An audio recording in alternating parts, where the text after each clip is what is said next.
in the investment context. Okay, GP is the one that more or less decide, because he is the one to push all the way to the investment committee. If he don't want it, he will not want to float it to the investment committee. So investment committee may sound like the final decision maker, but they are more a rubber stamper. Because if a deal that the GP say, forget about it, let's not push it then, he will give a reason, say maybe IC is not interested. But factually that he is the one who just stop it. You understand that? Okay, so decision making is the most important thing that you need to know. There's in a large company, okay, even when you're selling something, it's only the top 7, okay, in this example, are involved in the buying decision. Okay, you must know who they are. Okay. So in the investment situations, that when you start looking at the very junior one, okay, for example, associate, a principal, even analyst, don't waste too much time pitching to them. Help to give them what they want so that you can navigate up, okay, up the food chain, all the way to the GP, general partner, or at least make sure that your analyst present your case to the, what's it called, the GP, all right? So only 13% of the customer believe that the salesperson understands their needs. Why is that so? Because most of the time, everybody is just interested to present their case. All right, yeah, pushing, say how good I am, how good I am, how good I am, etc. Wow. On the other side, okay, now imagine that you are being a person being sold to. How do you feel? Sometimes say, this guy don't know what I want. This guy didn't even bother to ask what I want, right? So very important is to know the decision maker needs. Okay, that is when you can use it to craft it. Okay, and last but not least, okay, 74% of the customer, okay, will choose the first company that add value. It's almost like the principle of first love. Okay, so when the first time when they see something and say, oh, this one really suit me, and they will love it. Okay, so that is what is the most important thing to start with. Okay. All right, so you must really know their value. Okay, so I will skip some of this discussion, okay, but because we are just basically covered through a little bit about that already. Okay, so it is very important to sell only when you have the, is it very important? I mean, is it important to sell only when you have the best product possible? Now, that is a very common so-called reasons, okay, for most of the startup. Okay, by saying that, look, my product is not ready, I can't sell. Is it absolutely true? Okay. What do you think? What do you guys think? No, you can start selling from the MVP. Need not wait for the best product. Start selling from MVP. What if you don't even have MVP? Maybe start selling the idea first and get customer feedback. Start selling the idea and you're looking for feedback. So you are not selling the product. Yeah, just now you said the product is not ready yet, right? So, yeah, the product is not ready. Yeah, in that case, how to sell the product, right? Why not? Okay. Okay. Sorry, go ahead. Future sales, you mean? Okay. I give you the example, Kickstarter. Yes. The product is not ready, but he's already taking money. It's so, right? Yes. Okay. So same thing for your investment. A lot of times they say that, oh, sorry, my company is not ready. You start selling it. Yes. Right? You can do that, okay? You can collect term sheet, okay? And the guy said, okay, I'm going to give you a loan, convertible loan. So this is very important for you to know that, okay? You need not wait for your product to be ready before you sell it. All right, so when you see an opportunity that you think that you can convert, okay, there's a need, go ahead and sell it. Right? But when you start hearing your inner voice telling you, say, oh, I'm not ready. Okay, then you have the exam. You have to examine yourself and say, okay, why am I stopping myself from going forward? All right, so we see a lot of company, a lot of startup. The very first thing that happened to them is they will always say that, okay, my product's not ready, I can't sell it. Right? And basically, if an employee say that, okay, you will literally fire this guy. A very simple reason, because his action tell me that he does not want to sell it. He said he don't believe in it. He's not interested to sell it. And he will come up with another excuse later not to sell it. All right, so it's very important in terms of mindset. Okay, so now that you have a very, very reliable and robust sales method that can help you to sell any products or services, what are you going to do about it?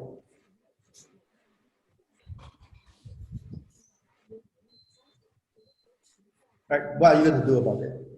If you have a robust product and services.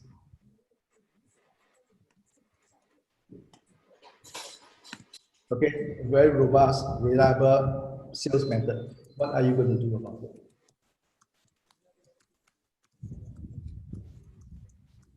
Anybody? Reliable sales method. I mean, you have a method now. Okay, that is a secret recipe. This is a manual that you have. What are you going to do about it? I have an answer, but maybe it's a bad answer, but still I can share. Any answer is a good answer. Tell me. So in YouTube these days, we see a lot of ads. All this, people coming in between ads and saying that I have a secret recipe that you can use to sell any product. Just join my class, and I don't know what they teach there, but probably they teach different sales methods. So I don't know. I mean, where this is going, but okay. If really I had a reliable and robust sales method, maybe I could convert this method into a product and just sell it through coaching classes or whatever.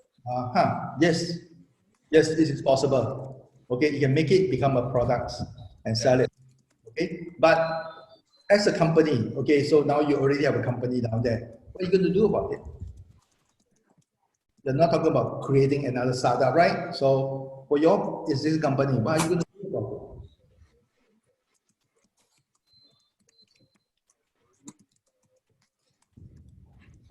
You notice that most of people never thought of this. Okay, so if you have a very good method and you know it, most of the people will say that, okay, I'm going to keep it to myself, right? No, I'm going to train my Salesforce people to go and implement it, because if I keep it to myself, I'm only one person. If I train, okay, so I think it's a very, go ahead. If I train 5 people in my sales team, then they can go ahead and replicate that method, right? Okay, now expand a little bit further. I'm not talking about just your sales team. In your whole organization, frankly, everybody need to sell. Okay, so it is not just a sales team, but in fact that this is a method that you should, okay, share with as many people as possible within your organization, so that everybody is able to sell. Now, what I'm going to cover is not just selling skill. It is actually a thinking skill. Okay, ability to very, very clearly think and dissect the whole thing. So once you understand that, sales become a very long process. All right. So a reliable and robust sales method is what is being used in all the and with that, you are able to basically go out and sell very effectively. All right. So a French politician once said, okay, about human motivation. He said, people only accept change when they are faced with necessity. And only when they only recognize the necessity when the crisis is upon them. Now, take for example, most of the time we are trying to push work from home, right? In theory, that work from home is good, you save on a lot of things, you don't have to travel, etc., etc. Work from home never work very well. And in fact, the bosses are always look at the work from home and say, are you Skyping at home? Right? So work from home, the thing is never really worked very well. In fact, Yahoo eventually said, forget about work from home, everybody come back. So guess what happened? COVID, right? COVID hit straight away, okay? The very first thing is that Sim Lim Square, Challenger, the day before the lockdown, before the circuit breaker was crowded. Why is that so? Why is that so? Remember? Everyone's looking for the IT equipment to do their work from home. Exactly. They were looking for equipment. Now, bear in mind that if you are an employee, in a normal time, your boss say, please work from home. What is the first reaction regarding the equipment? You will say that, okay lah, boss, you supply law. You don't supply, then I don't do law, right? But all of a sudden, everybody start buying themselves. In fact, they buy a webcam that's cost about $200 over for home learning, home-based learning, the HBL, right? And all of a sudden, people have to change. People accept the change because they got no choice. It's a crisis right now. All right? Previously, oh yeah, maybe I can do, maybe I cannot do, I don't have. You give me a notebook, then I can do home-based, otherwise I don't do, that kind of things. But all of a sudden say, no, they go back, they go to Sim Lim, they have to buy the stuff, okay? Make sure they have the broadband, and then they can do their home-based learning. Then they can do work from home. Right? So it's only when the crisis hit. So when there's no crisis, people don't change. All right? So they must be able to see a particular value.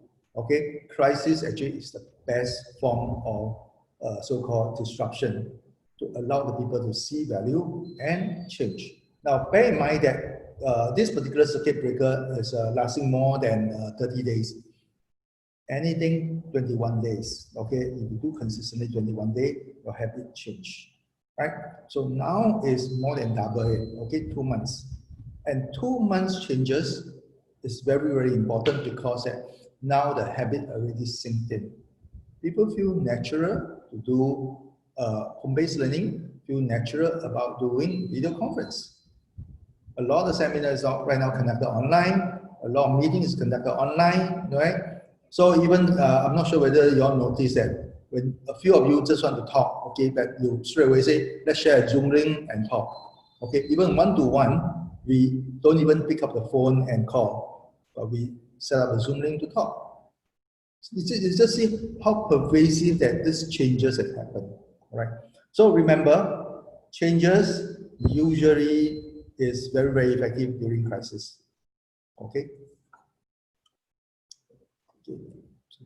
So now we understand that, okay, so when you start looking at individual, okay, be it investor or customers, okay, they have a lot of desires, they have a lot of needs, okay. How does individual prioritize, okay, what to spend money on? Tell me, what do you think? How would people prioritize what to spend money on? In your own experience. Academic answer is based on Maslow hierarchy of needs.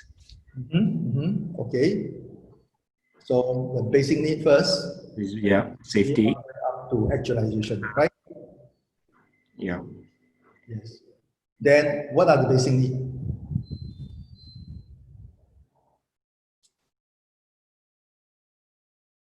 Okay, what are the basic needs? Food, house, safety. Sustainability, self-sustainability. Okay. How about connectivity with people, connection with people? Is it a basic need? It has evolved into a basic need now. Okay, it is our city dweller basic need. It may not be some other people basic need, right? So even for basic needs can be different, all right? But you have to understand is that you have to understand the individual basic need. For example, okay, look at the investor. What is the investor basic needs? What is his basic need? An investor. The return on investments, safety. Basic need is ROI is like one step ahead, I guess. Basic need is the money shouldn't go to a loss. Okay. Like That there is something should we have to think through. there should be a recovery of the invested money, and then add-on is the ROI they look for. Okay, so I'm not going to give you all the answer right now, but I want you to really think through, because that is actually become a very important thing for you to slowly find out by using questioning and discover it. Okay, because you're forming a certain so-called archetypical impression of an investor, but it may not be accurate. Okay, different investor will have a different needs. Take for example, okay, some investor want to be able to level themselves up. So they were thinking of say, okay, I must be able to invest in hot startups. Because a good startup, hot startup, doesn't mean that it's so easy to get in, right? The startup have the right to choose right now. He has the ability to choose, and he has so he's in the position to choose investor. He may not want some of the investor that say, oh, you're not able to contribute to my success. So it's very important that you understand the investor basic need. If the investor is already doing well, okay, his basic need will have moved further, right? So you look at it, is that ROI, most of the time, investor may not be that concerned about ROI immediately because they really have a very long runway. We're talking about 6 to 8 years. Okay? So he can slowly grow and improve. But he may want to say, I want to be able to show in my portfolio, there are good companies. Bear in mind, a good company then may not be a good company now, but at that instant, it can be a good company. For example, Uber was a good company. For example, WeWork was a good company. Right? So some people say, I need to invest in it, I need to be in there. So I can show other people, say, hey, you know, I'm together with the big league people. So that to him become a basic need. So it's very important to understand how the investor prioritize so that he know how he will spend his money. All right. So APCOM is basically acronym for 6 steps. The very first one, gaining acceptance. The next one, stating the purpose. Probing to find out, and then consulting, offering a solution, and overcoming objection, and finally, motivation, okay, motivating the person to act, okay? What is the motivation to act? All right. These are the 6 elements, okay? APPCOM. Getting acceptance, stating the purpose, probing, consulting, objection, overcoming objection, and motivation to act. All right. So what can APCOM do? That's the most important to you, right? It helps you have a very structured way to discover the unspoken and unacknowledged need of the customers.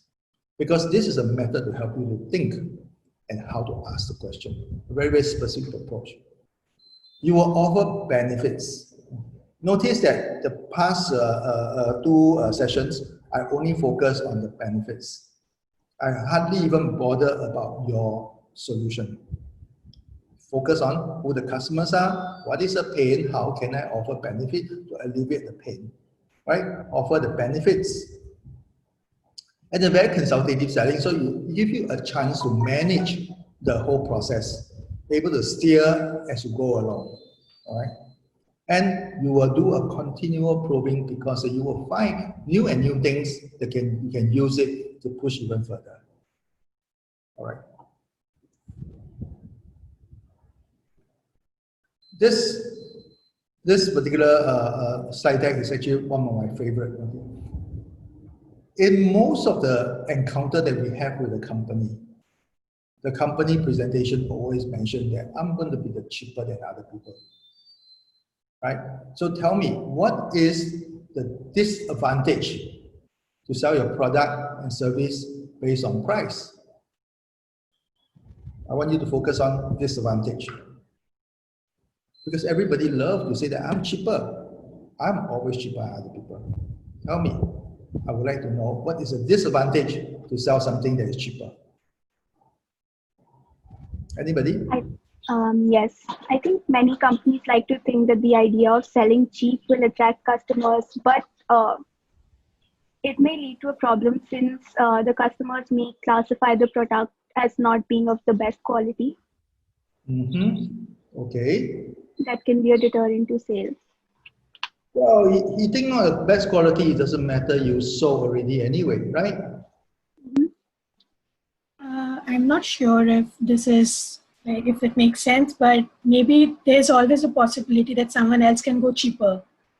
Like if you are saying cheaper, the question is that what is the disadvantage? How would it impact you? Revenue.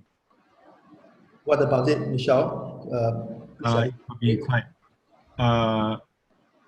It could be quite low, as in because when you sell on a cheap price, means if you want to break even, you need to sell a higher quantity, larger quantity. Break even. Yeah. Okay. Revenue low is okay. Okay. I mean, there's no benchmark. You are not competing with anybody anyway. So we are talking about break even, which also means that profit is low. How does it impact you? I think if our profits are low, it also reduces our scope for investing in growth for the future. So in the long run, it might harm the company. Well, why would you even bother about investing into the future? Investing in the future in the sense that if you kind of want to further your research and development to better your product or service, you wouldn't have enough funds to do that at a scale you wish to. But you want to be cheap. But you can only be cheap for so long selling the same product. You need to implement some changes to keep up with your competitors. Okay. Now, before we go into look at that one, okay, I think all the answers are pretty good, okay, and but the key thing is that I don't think you hit very close to the nail, okay. But one thing I want to highlight to all of you is that 65% of the pricing objections are always raised by the person, the salesperson. Now you'll be asking the question and say, why? But unfortunately, that's the reality. Because the moment the customer pauses, most of the people, the first answer is that, is it too high? So when the investor looking at you and say, okay, looking at this is a valuation, then you just, The next thing you do is very naturally say, so you think the valuation is too high? Sometimes the investor may be thinking of something else, but the first reaction is that, is it too high? Okay, because this is what most of the time people feel that they're not confident about their product. They don't think they're bringing enough value, right? That's what is in. But the real impact is that the cost of good for anything in the normal market is more or less the same for everybody. And the cost of sales, that means the salary, the operators, etc., is already so-called adding on to the overall cost. And that's on top of it, that is where the margin is. This is the price, okay? This is how it's being separated. But if you are selling cheaper, the cost of goods is still the same. And what happens is that the cost of sales and everything is the same. And which also means that your profit margin is lesser. When that happens, as I think Kavya mentioned about it, is that you won't have enough money to crowd back. You won't have money to do R&D, you won't have money to do a lot of things. In fact, the most impactful thing is that you won't have enough money to hire good salespeople. All right, so your cost of sales may have to push down, okay, or rather, sorry, the cost of sales will have to push up because you have inefficient people. Right? You have to hire more people and your profit margin gets lesser and lesser. And that hurts your pocket immediately. So remember that most of the time when a lot of a lot of company come to us and say that, look, I'm the cheapest in the market. How would the investor feel? How would the investor feel when if you are an investor, how would you feel when a startup come to you and say, I'm the cheapest in the market?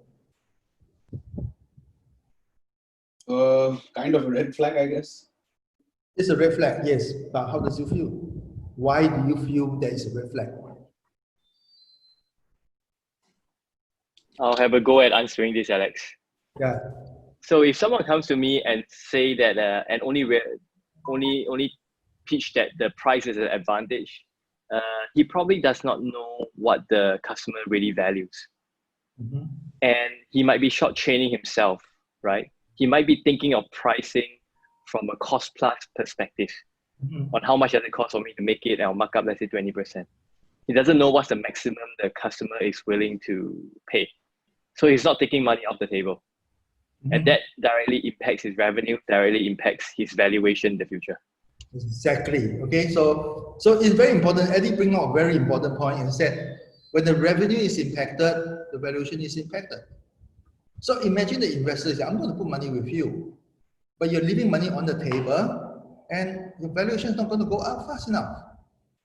So the investor wasn't very, very happy about it, and he said, hey, okay, is that the right company I'm going to be investing in? Right, so in the company operation context, it is important for you to start thinking that how can you, okay, go and sell at the most expensive price. Whatever price that is the customer is willing to pay, that's number one. And that is maximizing your profit. So do bear in mind that if you constantly thinking of selling cheaper, that's going to be a problem. That's going to be a huge problem. Because not just that you're shortchanging yourself, you are shortchanging your investor who are reasonably savvy and say that, so forget about it, I don't want to invest in this company. Right? So if you're able to maximize it, okay, without doing a lot, that is what your investor and your customer is happy.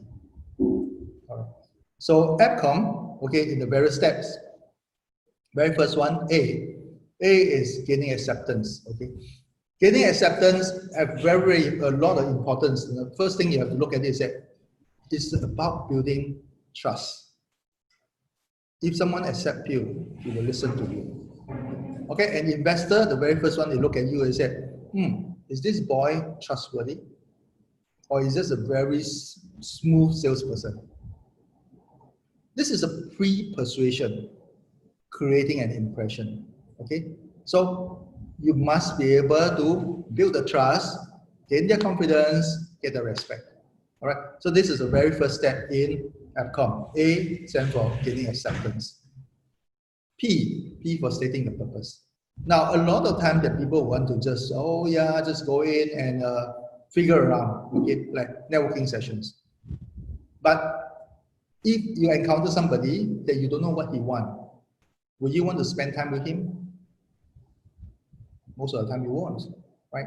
So by going in and tell the customers the reason why I call you today, or the investor, the reason why I call you today is to present you my business case.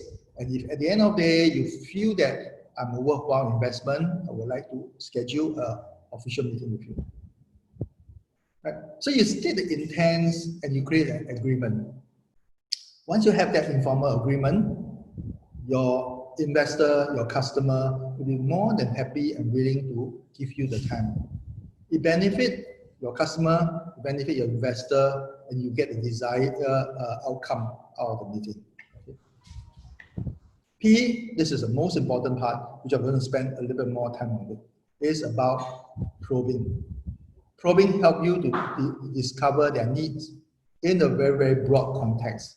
So previous class, I mentioned about the 4 types of questions, which I will cover in detail down here.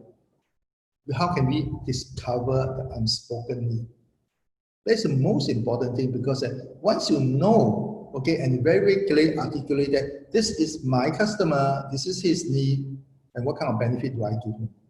So when we do sometimes do business model canvas, you talk about customer discovery, you talk about what is the job the customer do, what is the pain and what is the gain, etc. And all these things is wrapped around in what I call benefit. Once you are done probing, frankly, most of the job is done. Then you come into consultation. Okay, consulting is basically using a certain format called feature, advantage, benefit, which I covered previously. Feature is a part of your product to solve a problem, which is advantage, and ultimately deliver the benefit to your customer, right? Feature, advantage, benefit. Now, if there is no objection, is that a good thing in the sales process? Anybody want to attempt answering it? If there's no objection, is that a good thing in the sales process? I would like to take a guess. If there's no objection, nobody say no. Is that a good thing in the sales process?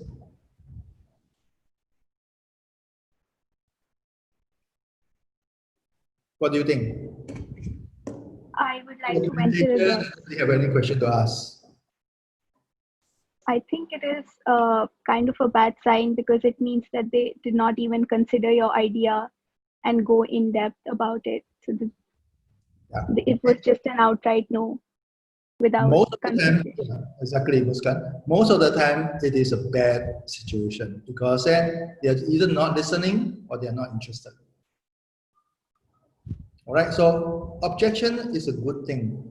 Objection allows you to have a closer engagement, all right?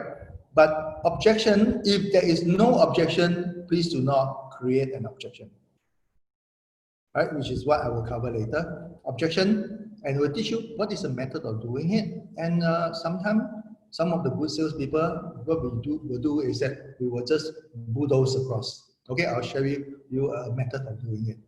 Then finally come to M. Now, why do we need to motivate the customer, the investor to act? Why do you need to do so? Because we sold already, we present everything already. We handle the objection nicely. Why do I need to have this particular step?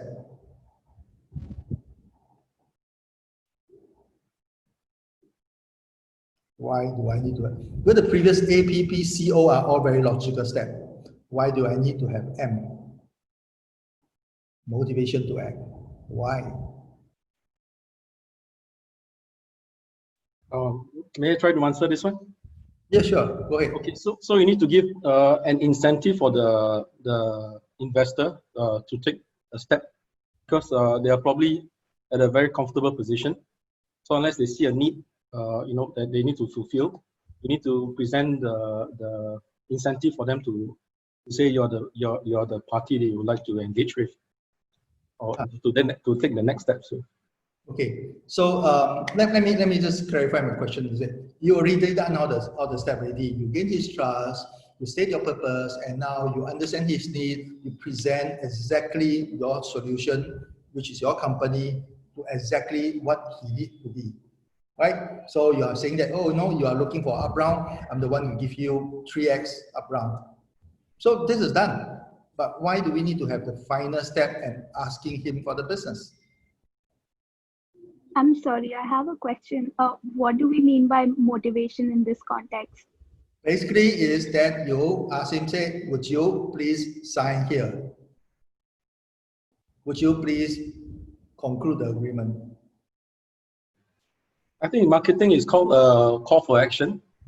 So you tell him what's the next step he should do to take this thing forward, basically. Correct. Okay. Yes, it is a call to action, but it's a very, very specific way. Very, very specific about that. Because sometimes call to action is something is in marketing is very airy-fairy. Okay. But this is basically saying, Mr. Customer, this is a contract. Would you sign here?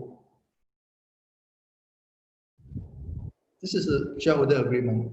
This is a term sheet. Would you sign, please? I'd like to take a guess. So I was just, I came across how car salespeople use this technique. So if you've presented the idea, you try to get them to sign as soon as possible, so they don't really have time to go back home and reconsider. Ultimately, it is all about commitment.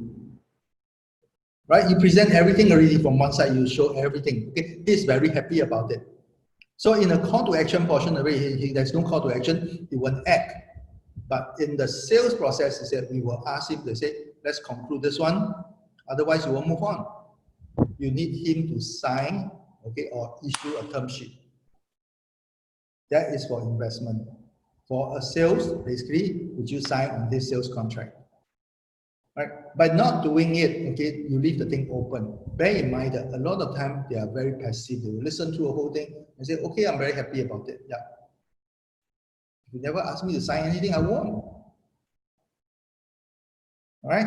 So unless the customer or the investor is very eager and there's a competition for it, and he will push you to sign. But then he is the one who do sales and not you. The dynamic is different.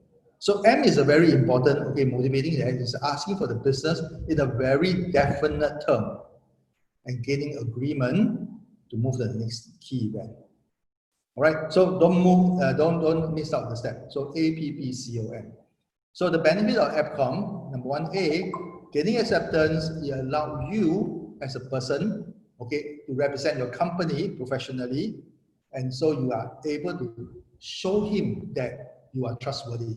And all the effort that you do, all the preparation you do, giving him respect that he can see it. Next, the P, stating the purpose. Stating purpose allows you to establish the direction that you're going to talk.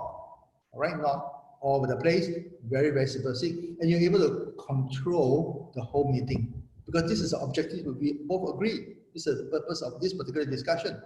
And very importantly is that you place subliminally the benefit in his mind that this is what he's looking at. This is what we call priming, right? Priming. So just I give you one example, which I just mentioned. You probably have not noticed it. Okay? The reason why I'm here today, Mr. Investor, is to present my company as a viable investment for you. If at the end of this discussion, we can show you how my company, your investment, able to give you 3 times to 6 times up round in the next meeting. I would like to have a formal meeting for us to present the whole case. Notice that I put a very subtle, okay, benefit inside down there. If my company, your investment, able to give you the next up round, 3x to 6x, this is a benefit. And if you hear that, you say, oh, okay, this sounds good. I'm interested to discuss further. So he gives you the time and you can channel all your energy in this direction. All right, the next one will be probing. So I help you to discover his need. And then come consulting feature, advantage, benefit, so that you are able to offer very tangible benefit that meet his need. Right. What they didn't mention is that during the probing, I would have discovered the benefit. I'm going to use it in the consulting benefit. So if you have done the probing carefully and properly, your consulting becomes very simple and straightforward. All right. Next, overcoming objection. They're bound to have some objection when he is interested. So overcoming objection will bring the benefit of eliminating all their so-called worry. And you will gain a lot of trust as well as permission to move on to the next event. Then finally, the benefit of motivation to act is that you will gain his commitment, be it a term sheet or the shareholder agreement. All right. So now, what we usually do in the face-to-face exercise is that I will always pick someone and say, hey, sell me this pen. All right. So would anybody want to try that? We'll use this Mont Blanc pen as an example. Anybody want to attempt selling the pen to me? Anybody?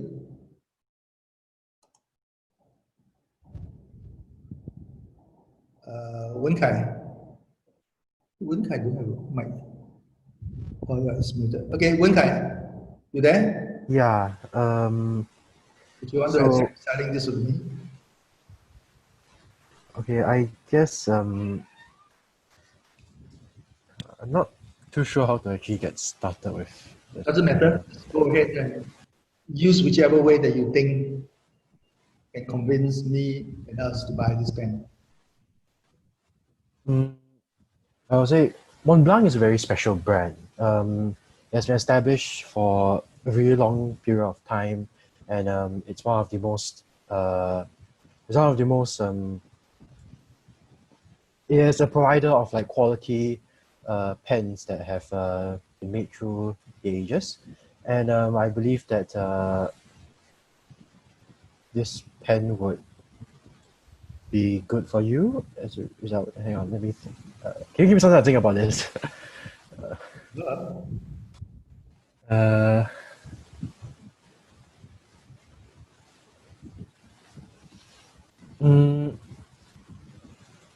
May I ask first, like, are you actually in need of a pen? Am I actually using a Mont Blanc pen? Are you in need of a pen? I got a Mont Blanc pen, yes.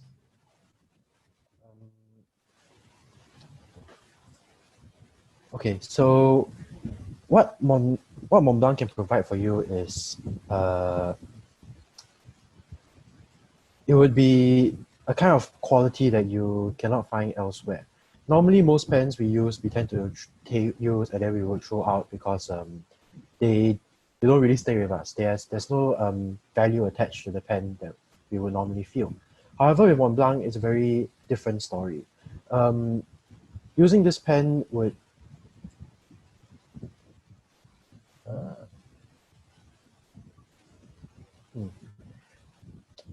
You find it difficult, right? yeah, it's kind of tough. Okay, it's because that number one, you don't understand me. You don't understand whether I need a pen or not. Yeah. You don't understand that do I use pen? Do I use pen as a pen? Right? So there's a lot of things that you don't understand, but as anybody and most of the people starting and being taught to this one, okay, what we are using this exercise, the purpose is to basically bring out the so-called intrinsic reaction of most of people. So it is not right or wrong, but this is how we usually react. Our reaction is basically to just download the whole list of the feature of this particular product we're going to push. So you're talking about the quality of it, it's a pen from somewhere, it's a brand name, blah, blah, blah, blah, blah. All kind of things, right? You can think of, and you basically just unload everything. Now, that is exactly when you talk about your business also.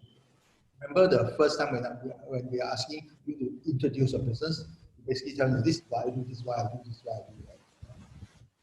And is it relevant to the audience? Is it relevant to the investor? Not necessarily. Okay. So if the investor is not hearing what he wants to hear, you basically lost him. So in the same thing that in the pen like that, is that basically this is what we call feature dropping. Feature dropping is basically like carpet bombing. So you just throw as much a bomb as possible. Maybe one of them will hit.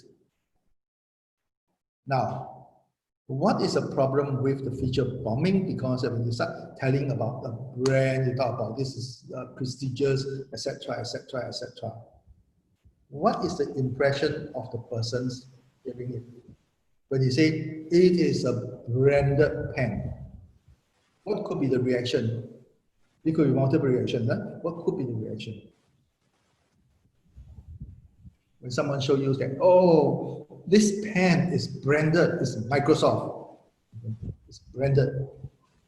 What is the first impression and reaction that you will think? Why isn't it selling better? Like if it's so branded and so popular? Okay, there's a why, but what is the impression that you will form? maybe so what? Like, okay, your pen is branded, but I also have a pen that already works and does the job. Okay, you're trying to do a comparison, fair enough. But most of the time when people say this is branded, the first reaction will be Is it expensive? expensive. Is it Right? pricey, overvalued?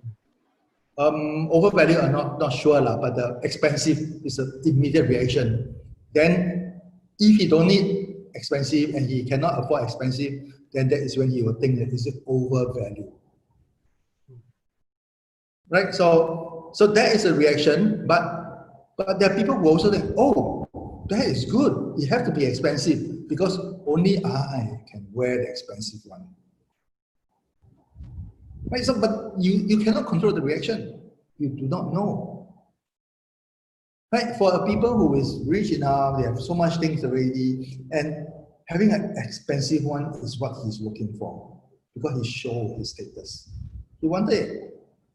But if somebody were to just want to use a pen and say that this is going to be expensive, right? One refill cost me $80. I could have buy a what's it called, the pilot pen. It's only less than $3. Right? So when you do a feature bombing, that is one of the key issues that you don't really know what is the reaction, because that when the customer, the person who is listening, is facing with too many features, first reaction, like just Charles mentioned, is that, is it too expensive? Am I paying extra? Am I paying for others? Are you satisfying my needs? Now, this is exactly the same thing you apply to an investor. Okay, you are a hotshot company, you have so many awards, this and that, etc., etc., etc. Am I paying too expensive right now? Right? We mentioned about, oh no, inside my company, well, I got 16 PhD, okay, got 40 patents inside down there. We have advisor that is Nobel laureate, etc. So sometimes when you think about it, you say, you're using all these things about the company, is it going to be an advantage? Not necessarily. If there's no need, then don't. Depends on different stage of the investor. Right? So when you start looking and say, oh shit, you got to feed all these people. No wonder your OPEX is so high. Am I paying for it? Are they producing something useful? But if you are doing something that the project requires these people, in that kind of status, you need to lobby to WHO, World Trade Organization, need to send the people to Davos, etc. Then, yes, this is relevant. Then paying become okay. But otherwise, it may not. So very important to understand that. So when you come to talking about AppCom, okay, very important, as I mentioned about, you need to know the customer, you need to know the what's it called, selling process, you need to know the decision-making cycle. Most importantly, you need to know the customer needs. Then you can craft it. Now, AppCom happen all the time in almost all the engagement. In a proper cold call, this is what you envisage. Pick up the phone and call the investor, say, hi, I'm so-and-so. Okay, hi, I'm Charles. I'm calling from ABC company. The reason why I call is, and then you proceed, okay? APPCOM. And then you do a qualified lead, you do the same thing, okay? And present a solution. Ladies and gentlemen, I'm Charles. Today, I'm here to present our investment proposal. Then you go on. Right? Even after you close and you are delivering it, hi, I'm Charles. The reason why I'm here today is to get this particular contract negotiated and discussed. And eventually, customer service. Same thing even when you're doing your projects. Okay, every single step of it. Okay, there's APPCOM. So now let's zoom in to look at the very first step, gaining acceptance. Gaining acceptance is defined as the action taken to establish rapport with the person in order to proceed with the meeting and call. So it is action, very, very specific action taken so that you create the kind of rapport. Now tell me, what is the easiest way to establish rapport? Anybody? What is the easiest way?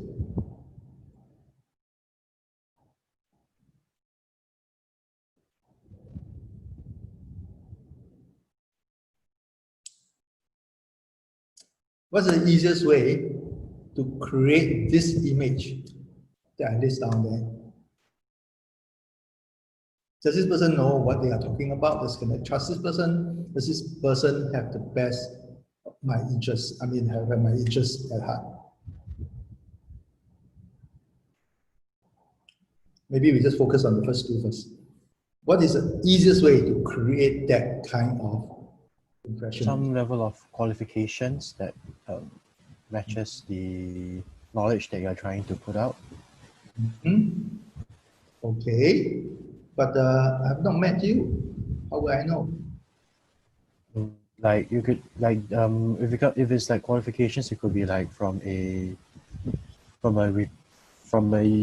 organization of repute that you work with or you are part of. Okay, but how would the guy know?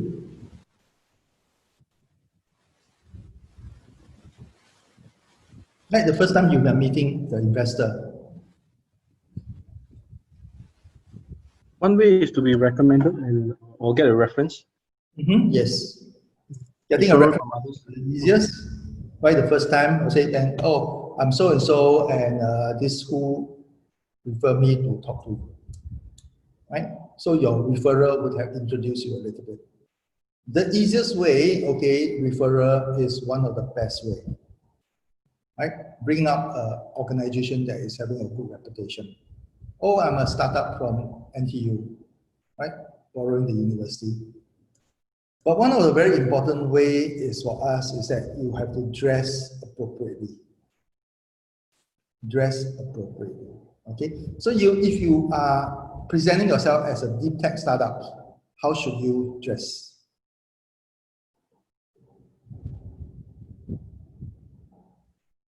How should you dress? Dress like Steve Jobs? Okay, possible. Possible. But Steve Jobs is not known to be a deep tech person.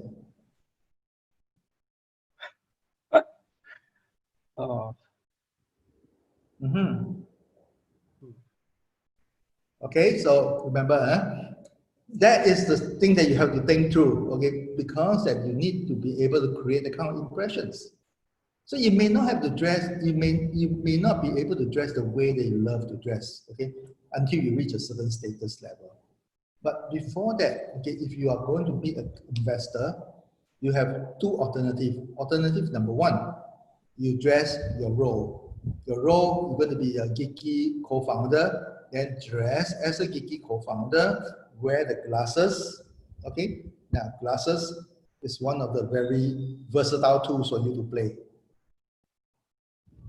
Pen in the pocket, no pen in the pocket, what is the color that you wear, what is the sneaker that you wear, and all these things are dressing will play that role. It's almost like cosplay. It's almost like cosplay. So when you dress that way and people look at you, okay. And some of the time you can use some very, very subtle cue. Very, very subtle cue. For example, that when I go and talk to EA, Electronic Art, EA, which is a gaming company, what kind of computer notebook should I be carrying?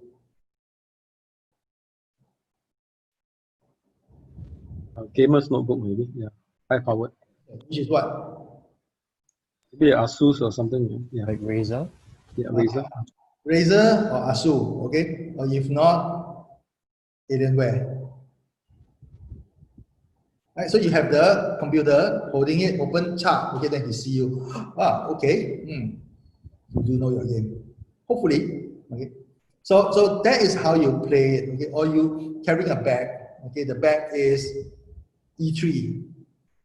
E3 is actually a gaming convention, right? Or Tokyo Game Show. And you see, okay, you are in this trade. You establish a certain rapport, establish a little bit of the so-called reputation. So that is the starting point, dress. Now there's many other ways of doing it. Professional appearance or suitable appearance. So most of the time I carry a few different glasses, rimless, okay, the half rim, etc. It's all used for different appearance. Depends on who I'm seeing. When I go and see the government, okay, plain long sleeve. And if I'm seeing senior government, make sure this long sleeve with pocket. Pocket one give you a little bit oldish look, and this is what they like to accept. All right, and then for the younger one, yes, just long sleeve or even the long sleeve polo.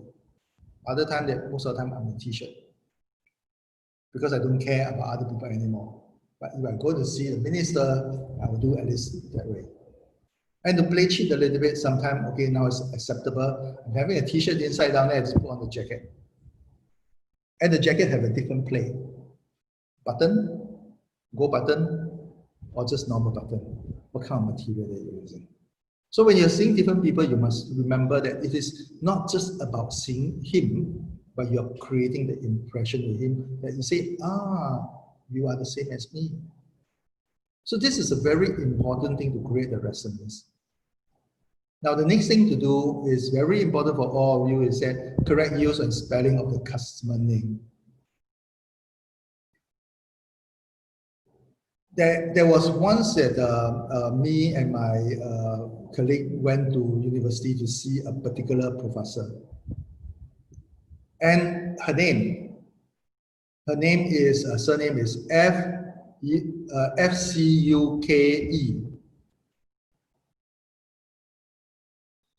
Okay, F-C-U-K-E. And frankly, I don't know how to pronounce it. And it looks and sounds obscene. So the only way to do is to go early, talk to the receptionist, or talk to the what do you call it, the secretary. It's okay to just ask her, say, how would I pronounce your boss name? So her name is Falker. So if you don't pronounce it correctly, it become a little bit obscene. I'm not sure whether she's still in NTU.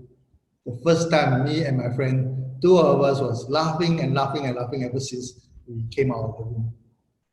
But someone should know that it's the issues, but she stuck with the name. Okay, a lot of Japanese name is being used in Asia for very long, and we are using them wrongly. But if you're able to pronounce it correctly, the Japanese will be very, very happy about it. All right? Is it Fujitsu or Fujitsu? Fujitsu is actually Japanese name. Right? It's a TSU ending. So knowing the name, okay, is very important, and people feel that you spend time trying to understand them. Okay, referrer is one of them. Asking a pertinent question, all right, and using business referral is, as what Chow mentioned, is that this is one of the most powerful one. But make sure that the referrer is valid, not somebody who will dislike you and then refer you there, especially dealing with insurance agent. Okay, all right. Yes, gaining acceptance. Now, some of the things that you have to be a little bit more cautious is about using corporate gift or premium. For a startup to do fundraising, most of the time you don't do that. But if sometimes some of the later stage when you go to a Series B, Series C, it's okay for you to give that. And giving compliments, sometimes you have to be very careful. Compliment is something that I would want to share a little bit. That how are you giving compliments? Okay. Compliment giving, do not give something that is very fluffy, very general. But you pick some of the very specific activity that he like to do and he is doing to give compliment to him. All right. Well, take for example, if you know that he play golf, and then you will basically go in and say, golfer are very unique breed of people, right? They are very strategic in thinking. And people like you who are strategic thinking, you know where to land your ball so that you are able to do in the shortest possible time. So it's a lot of thinking process. So you must be a very good thinker. Now, this kind of compliment, because you pick some of the habit that he has, compliment him, okay, talking about something good about him, this is usually he's going to be happy about it. This is what we call gaining acceptance. Is a particular psychology method. It's called liking. You make the person like you by giving him factual praises. Right? Okay, so now we have gone the gaining acceptance, although it is sounds very simple. And regardless whether you know the person for that well already, do not skip it. Always have a casual talk and shake hand and have a little bit to warm up. This is very, very important. All right, to start, because he may be in a wrong mood at time. You need to ease him out of it. So A is simple. A is important. Then come to the next one, P. P is stating the purpose. Stating a purpose is actually very simple. Very simple, as I said, I even have a format for it. But before we talk about format, let me recap the benefit. To you, a fundraiser, to you, a sales professional, you make sure that he gives you enough time for you to achieve the goal. Bear in mind that a lot of time, in the context of a psychology, it's called consistency. When someone promise you something or agree on something, he seldom go back on it. So, stating a purpose is to create this social contract that he will give you sufficient time to finish what you need to do. Right? So you always need some of the investors that are always very busy. So what they do, okay, sorry, I don't have a lot of time. But when you say that the reason why I call you today is to show you this one and give him the benefit, and he said, okay, let's go on. Now, even if you need to overrun the time, he will usually give you a little bit more to make sure that you can finish it. Right? So there's a psychological play down there to make sure that you have enough time for you to finish your pitch. Right? To him, the investor, to the customer, now he understands the agenda, he can control it. Right? And he also know that you need the time and to present it carefully, present it in totality so that he can get the benefit. And most importantly, that he will understand why you ask those questions. Even the question can be unreasonable. So that blend into the next P, but at least it set the stage. Okay. That's very important. So the structure of the stating purpose is very simple. 3 parts: intent, benefit, action. Intent, benefit, action. The reason for me to see you today, Mr. Investor, is to present to share with you a quick overview of this exciting investment opportunity. Intent. If at the end of our discussions, I can show you how investing in my company ABC allow you a 3x to 6x up round in 18 months. Benefit. I will ask you for a formal presentation to your investment committee and or your general partners too. Action. Intent, benefit, action. Now, you notice that I can just come up quite easily because this is years of doing. It will be a little bit difficult for you to do so. I always advise anybody who start off with this one is to just write down. The purpose of one visit is, the reason why I'm calling this meeting is, the reason why I want to see you is, if at the end of our discussion, our meeting, our engagement, I can show you benefit. I would ask you to arrange for the meeting, sign this contract, etc., etc., etc. Intent, benefit, action. Right. So I'm not going to cover any of the example. The notes will be given to you, so you can take a look at them. Right. So some example down here: intent, benefit, action. Right. So it's always very important for you to prepare ahead of time, because if you cannot just bring it out just like that, write it down and memorize it. Or you can actually refer to your notes. That is fine. The reason of my visit today is to show you this particular new business that I'm developing. And if at the end of our meeting, okay, I can show you investing into this business will bring you the appropriate return that you desire, or ask you to recommend me to your general partner. Right. Okay, exercise. All right, so now what I'm going to do is that we're going to do a very, very quick 5 minutes exercise.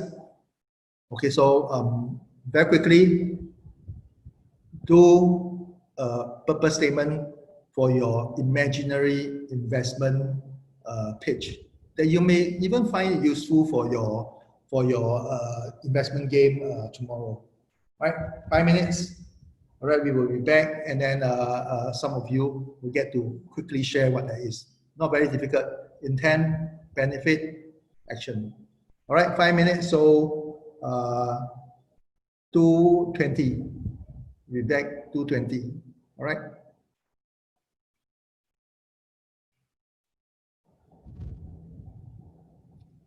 Anybody want to volunteer to share their purpose statement?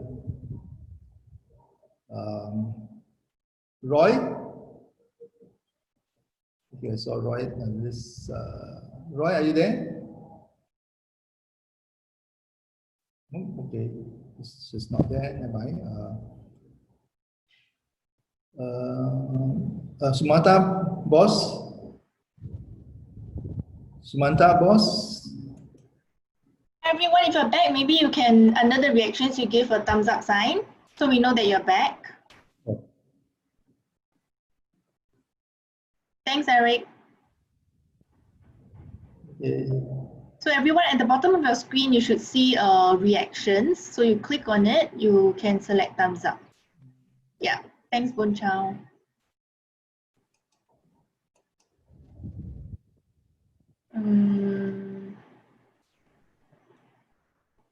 Oh, you're back. Muskan is back, good. Yeah.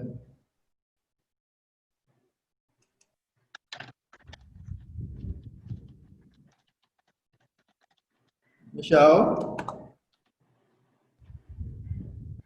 Kavya is back. Okay. Back. Wenkai is back.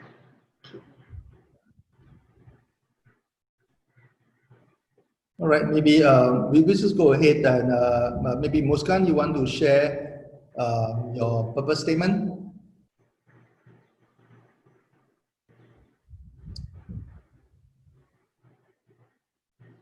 Hello? Hi, Muskan. Oh, sorry, I was on mute. Yes. So the intent today is to present to you our startup idea in the education and training workspace. So within Singapore, every year we have some 18,000 students graduating from various tertiary institutions. And due to the current COVID pandemic, it is estimated that some 40,000 to 65,000 job retrenchments will occur. I'm going to stop you there. Okay, notice that we are not pitching. Okay, purpose statement is very simple. The reason why I'm here today, simple sentence. If I can show you a benefit, also a simple sentence. Okay, sure. So the reason why I'm here. Simple sentence. So it's very natural for everybody to go in first thing to tell you that how great I am. Notice that we just have to chop that off because nobody is interested to hear what you are talking about until he knows there's a benefit. Okay. So Right. would it be better if I framed it in a way saying, hello, I'm here to present my investment idea in the education and training space to help with the projections for job retrenchments? See, again, you are trying to describe too much about what you're doing. Okay. Okay, maybe I give you one example. The purpose of me calling this meeting today is to share with you our business in the education space. If at the end of the meeting, I can show you that this can be a very, very lucrative investment to your fund that give you 3x to 6x upfront. Okay. I would like you to arrange a meeting with my co-founder that will share detail. All right. Right, that's it. I don't need to give too much details. Okay, there is no need to pitch. It's only Right, the right. first statement. Pitching will only happen at the C consulting. Oh, all right. All right, natural. This is very natural. Everybody just want to tell people that I'm so great, I'm so great, I'm so great. This is okay, not now. Mm-hmm. All right, so maybe your partner, Kavya, sorry. Kavya, would you want to give it a try? Sure. So I suppose taking your feedback right now, I'll go about it as follows. Good afternoon, sir. The purpose of my call is to introduce you to a startup idea in the field of education and training here in Singapore. I am looking to schedule a meeting with your organization so that I can bring forth to you the work that we are doing in this, looking to do in this space, and how we are going to provide benefits to the large student market of Singapore that is looking for more constructive. I guess I've gone too long. Exactly. Okay. You halfway you also realize that you are giving the benefit of student. Yeah, like I have to provide the benefit to the investor. Why should they entertain my meeting? You're talking to me. Yeah, yeah. Why are you talking to me, your boyfriend, while you are talking another boy? Right? You can't do that. It's not right. So I believe after I state my intent about calling them to introduce them to my startup idea, and when I have to talk about the benefit, I will talk about how I would like to schedule a meeting for you with you to provide you with a better insight into the business model and explain further how you can benefit from investing in our startup idea. Mm-hmm. Something along those lines. Okay, so the structure is very simple. Intent, benefit, action. Action. There is no need to be complicated. It's very simple. It's given you a very simple way. You don't have to say that, adjust it. Intent, benefit, action. There's no need to deviate because that is being crystallized over many, many years. And finally, we found that this is the most effective way. Intent, benefit, action. Now, I want to highlight a little bit about what Kavya mentioned. That I would like to introduce you to a company that is in the educational space. Now, try it for size. I would like to introduce you to my company that is that is in the educational space. Versus that, I would like to introduce you to a company. Mm-hmm. Better. Which one is closer? Question 1. I would like to introduce you to a particular company that's in education space. Question 2. I would like to introduce you to my company, which is in the educational space.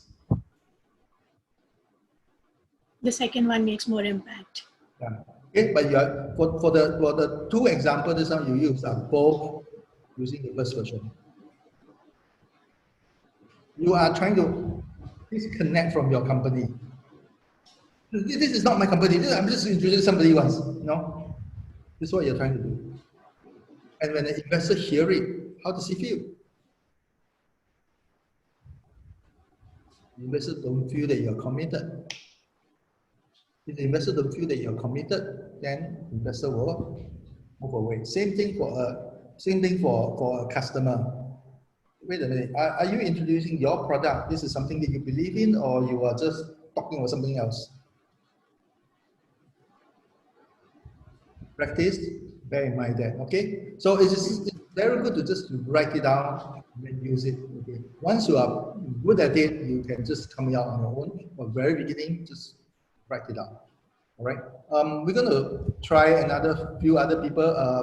Anybody want to volunteer? Mitch? Hi, okay, let me try. So Hello, Dr. Alex. I'm Mitchell, and I'm here to share with you an existing problem in the convenience store space, and how my startup can solve that. I see convergence between my startup and your investment firm, and I'm looking to set up a meeting with you in a next few weeks if you are free. Okay, general format okay, but the language is very, very loose. Okay. Now, you didn't give me benefit. Yeah. Convergence, okay? Some of the very fluffy words could mean a lot of things. All right. It depends on the background of the person. If the background of the person are very used to using all the fluffy words that don't mean anything, but you probably feel okay about it, but he will not hear any benefit. Okay. Benefit must be something that he will, oh, okay, yes, I want. So, right? Yeah. So if I say for the benefit, I'll say like it is something that my startup and your investment firm is synergistic, where you could get something X return, where something X return can be conservatively be gotten, something like that. Would that be a better? It's more precise in that languaging. Okay, so what you are describing, the example is not precise. I know what you mean. Okay. So you just go ahead and say that, well, if at the end of the discussion, I can show you. If at the end of discussion, I can show you. Okay. We are a good investment that give you 5x return. Right? It's very specific and definitive. Okay. Okay, so that he will be able to say, okay, you sure or not? But okay, 5x is something I'm interested. But there's no commitment. Say, if I can show you. Right?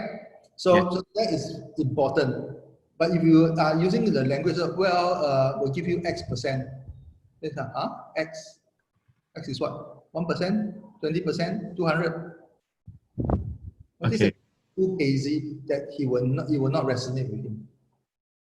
But if you want to talk about synergistic with his portfolio, you can also say that, okay, if at the end of the meeting, if it is at the end of our discussion, I can show you that how my project can enhance your portfolio company A, portfolio company B, portfolio company C, their overall valuation. I would like you to make a referral to, I would like you to refer me to them. Okay, thank you. Yeah. With tangible benefit to him. Yeah. Okay, so remember, the format is already crystallized to let you use it very, very simply, so you don't have to think too much. Sentences are simple and direct. It is very natural for us, including myself, to show off that we know so much about our company and industry and everything, and we start loading everything inside down there. That again, okay, is a feature dropping. All right, so okay, one more person. Any volunteer? Any volunteer who want to just give it a try?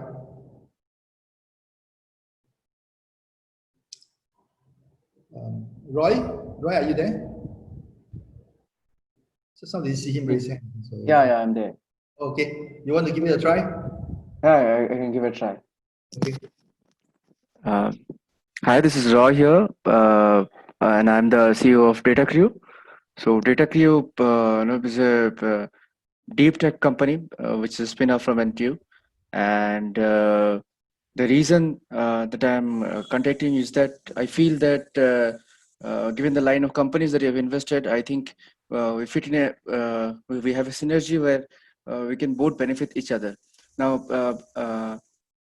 few of the tractions and numbers that we have run is that we have achieved X amount of growth month over month, and we have this certain kind of revenue, X amount.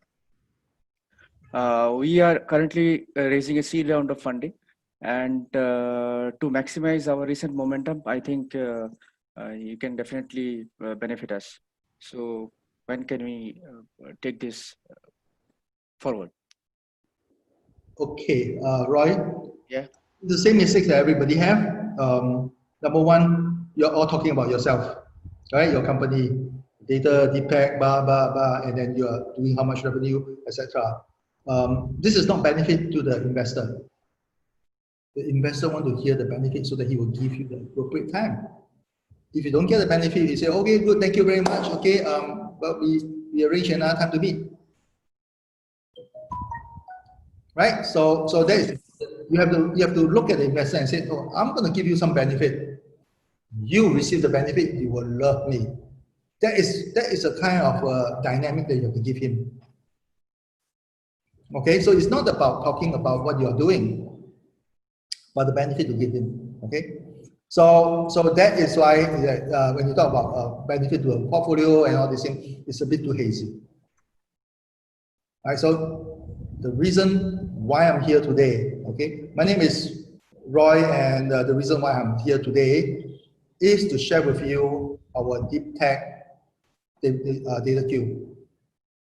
At the end of our meeting, okay, I can show you that how my company is able to improve the rest of the company portfolio. I mean, the rest of the portfolio, their valuation and their operation efficiency. I would like you to refer me to them. Very simple and direct and straightforward. Okay.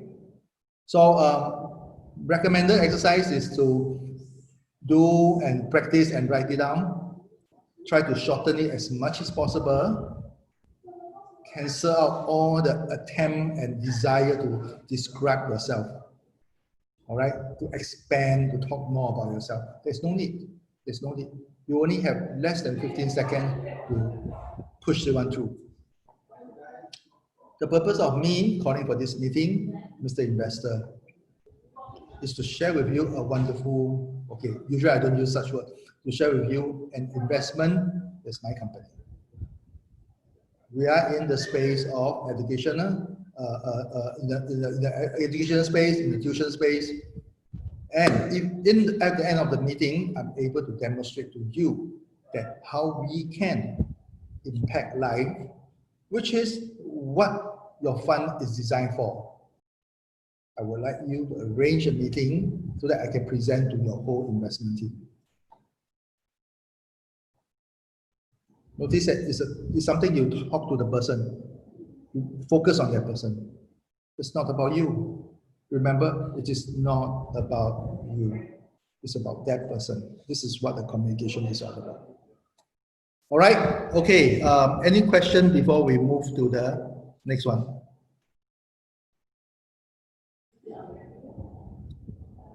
Okay. No questions. I suggest that you do your purpose statement, and then you can send it to me, and I can basically give you some critique about it. All right. Okay. So the next part we want to talk about is a little bit background planning. Okay, that is called core objective. Before you meet up with anybody, it is always very important to have what you want in mind. And most of the time, I think this is what most of people got it, I won't say wrong. People just fluff it over. It's a term called objective. When it is an object, when it is an objective, it is a very specific point in a place and in time that you're trying to be there. It's not a vision. It's not a mission. Mission is a journey. Vision is what you see at the end of it. Objective is a very key point. So objective is basically like KPI, key performance indicator. Must be specific. So you know where it is. Must be measurable. If you want to raise 1 million, 10 million, 50 million, it's very measurable. And it's assignable. You can assign to somebody to do it. You assign it to yourself to do it. It must be realistic. And it is time definite. SMART, these are the 5 characteristics that you need to have, and you need to make sure that it is inside your objective. You will always do the test. Is it specific enough? What do you want to do? You want to build a relationship or you want to raise money? If you are raising money, how much it is? Okay, who are you assigning it to do? Are you assigning 50% to yourself, 50% to the other fundraiser? Is it realistic? You're setting a goal, you're setting an objective. Is it realistic at all? Then, okay, when you need to do it, time definite is because that you only have this much time to burn before your money run out. Right, so all these things have to be constantly remind yourself, and you have to set it up, and then you can remember that this is what you can. Okay, make sure that you achieve it. Where there's no goal, you won't achieve it at all. Right. So now let's move on to the next point. Okay, probing. I mentioned that there are 4 types of questions: fact finding, problem question, cause and effect, which is impact question, and benefit questions. That will help you to uncover the customer needs, be it implied or explicit. Now that is very, very important because that an investor most of the time will never tell you his needs. Because sometimes it doesn't look good by saying that, hey, I just want to make a lot of money. Hey, I want all the up round so that I can raise the next round. Sometimes it's very difficult for them to just tell you directly. But from all the conversation, eventually you will find out, okay, from their action, right? So important thing is 2 things you must make sure that you ask to know. Number 1, corporate and departmental goal. That means that this is organization, is fund. Your customer, this company, what is needed? What needs to be done? What do they need to achieve? Number 2, decision maker. So I mentioned about decision maker right from the very beginning. Decision maker is very important. What is the process? So when you talk to an analyst, you know that he's an analyst, is probably the lowest of the hierarchy. You can ask him, so how would the process be like? How long would it take? And he will explain to you, say, okay, when I see it, I will put up a paper. The paper will go to my principal. The principal will scan through, it will go to the venture partner. An operation partner. An operation partner and venture partner will say, okay, I think this is a reasonable deal, that he has something to it, and then they will add on and then go to the general partner. The general partner say, okay, then we go to investment committee. Now you need to know the process. You can even get them to draw out the process. And once you understand the process already, and you can actually grill on the process and say, okay, is there any way to shortcut? Would it be useful for me to go straight to talk to your operation partner? Would it be useful for me to go straight to talk to your venture partner? Right? So these are the things that you have to ask. There are 2 major things. Number 1, okay, decision maker, decision process. Okay, decision maker and decision process. And the next one is that what's the corporate and departmental goal of the organization.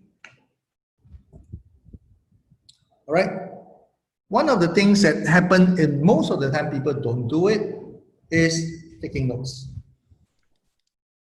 Notice that most of the people will think that I think I can remember, but taking notes serves 2 purposes. Number 1, it is a whole record, a record of concern. Because any point that you have insight that you can go back and refer. In fact, it is a legal document for your company.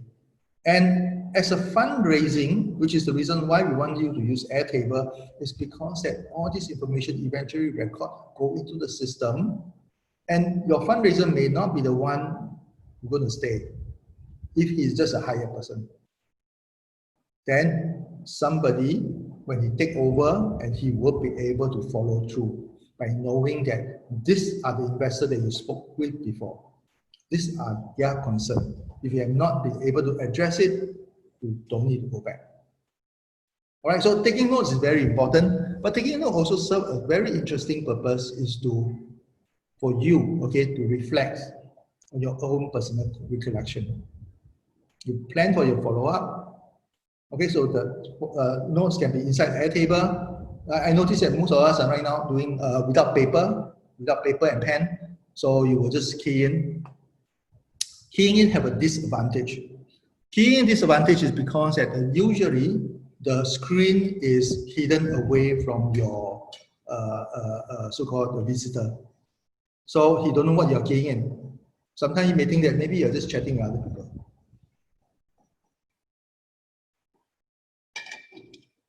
But if you are having a paper notebook, what is very interesting is that you let the person that you meet feel that he's important.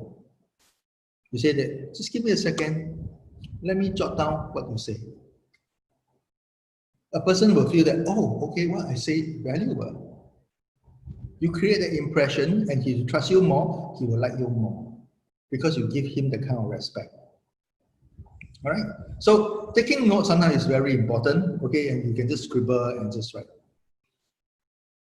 One of the very interesting things that I would like to share with all of you is that when you are meeting with an investor, where should you sit in reference to the decision maker? Where should you sit? In a table, maybe it's a square table. The square table, if it's occupying the position 1 that's on top, okay, 2 on his right side, 3 opposite him, 4 on his left side. Where should you sit if you are pitching to him? 1, 2, 3, 4. This is a square table. Anybody have any guess? Square table. 1, 2 on the this side, 3, and 4. Opposite, directly opposite maybe? Directly opposite, okay. Anybody other guess? I will circle back to you, Sumanta. Anybody other guess?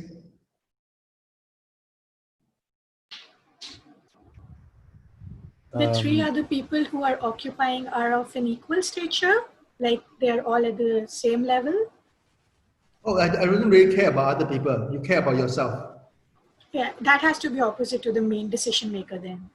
So if he's the decision maker sitting at the position 1, where should you be sitting? Where you're facing them, so yeah, opposite, I believe. Number 3, right? Yeah. Okay, Kavya and Sumanta are both on the position 3. Okay. Then I might pose a question, why? Probably got to do with eye contact and body language, where you're directly communicating with him, and there is context, there is a subtlety that, like, I mean, you are giving the decision maker the respect and like commanding the respect back. So there is a camaraderie going on. I don't know. Okay. I mean, something like that. It's okay. I'm just to understand the reason why you choose position 3. All right. So I chose it because. Oh, sorry, you go on. No, it's okay. Continue. No problem. No, I was just saying, I just thought like it's better to like be in the line of sight of the decision maker at all times. If you're sitting sideways, then that makes them crane their neck towards you. It's like putting them in added discomfort. I don't know if that makes any sense. Just what I was thinking. Okay, yeah. Anybody else has any different positions and different perspective? Maybe you could sit on would it be okay left? to sit on his side instead?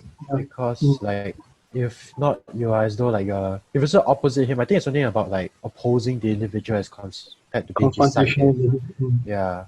Okay, so maybe on his left, you could shake his hands easier, and then when you sit down, the conversation can be more intimate. Yeah. Okay, and so when you write down the notes, you can share with him. Yeah. Okay, I mean, Wen Kai and Charles, since you all say that at the side, so is position 2 or position 4? On his left-hand side. Yeah, his left-hand side. Because normally the right is like easier, someone closer. Yeah. So it's on his left-hand side. Okay. Why is it left-hand side? Like if I'm not wrong, like your right is normally for someone who is deeply trusted. So I'm not sure if you should be taking that position, although like it might be best if you could.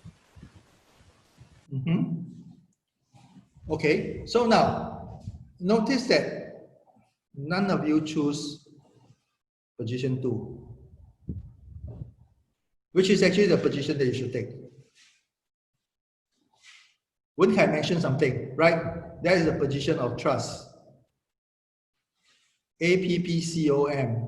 A is to create an impression of trust. And why aren't you going to the position 2? And bear in mind that this is very natural. Everybody are always subconsciously sabotaging yourself. Because sometimes you don't feel that you deserve it. Subconsciously. To answer, okay, Kavya and Sumanta, okay, that sitting across is opposing. Right? You are opponent, you are trying to combat each other, one up each other. So, is it a good relationship to have? Opposing relationship? No. No, not what we want to. Yeah. So a negotiating position is always good that together we face a common enemy. Right? So together we face a common enemy, then you are friends. And you are very easy to discuss and compromise. The side is always better because you are both looking at the same place, same direction. Wen Kai and Charles mentioned this at the side, which is partially correct. But you forgo the position of trust, which is right-hand side, right-hand man. So sitting at the right-hand side, and when you advise him, talking to his right ear, he usually more receptive. Is more receptive, which is why they have the word called a right-hand man for that reason. Now, when you understand that and you notice that this is a position you want to sit down, right? You go for the meeting, you make sure that you figure out how you can shift yourself somehow, somewhat, and place it that way so that you will sit down there. For example, going to the meeting room, all right, you will make sure that other chairs are occupied and left a chair for him, and you are sitting at the chair exactly on his right-hand side. You can do that. You can do that. You can engineer that very importantly.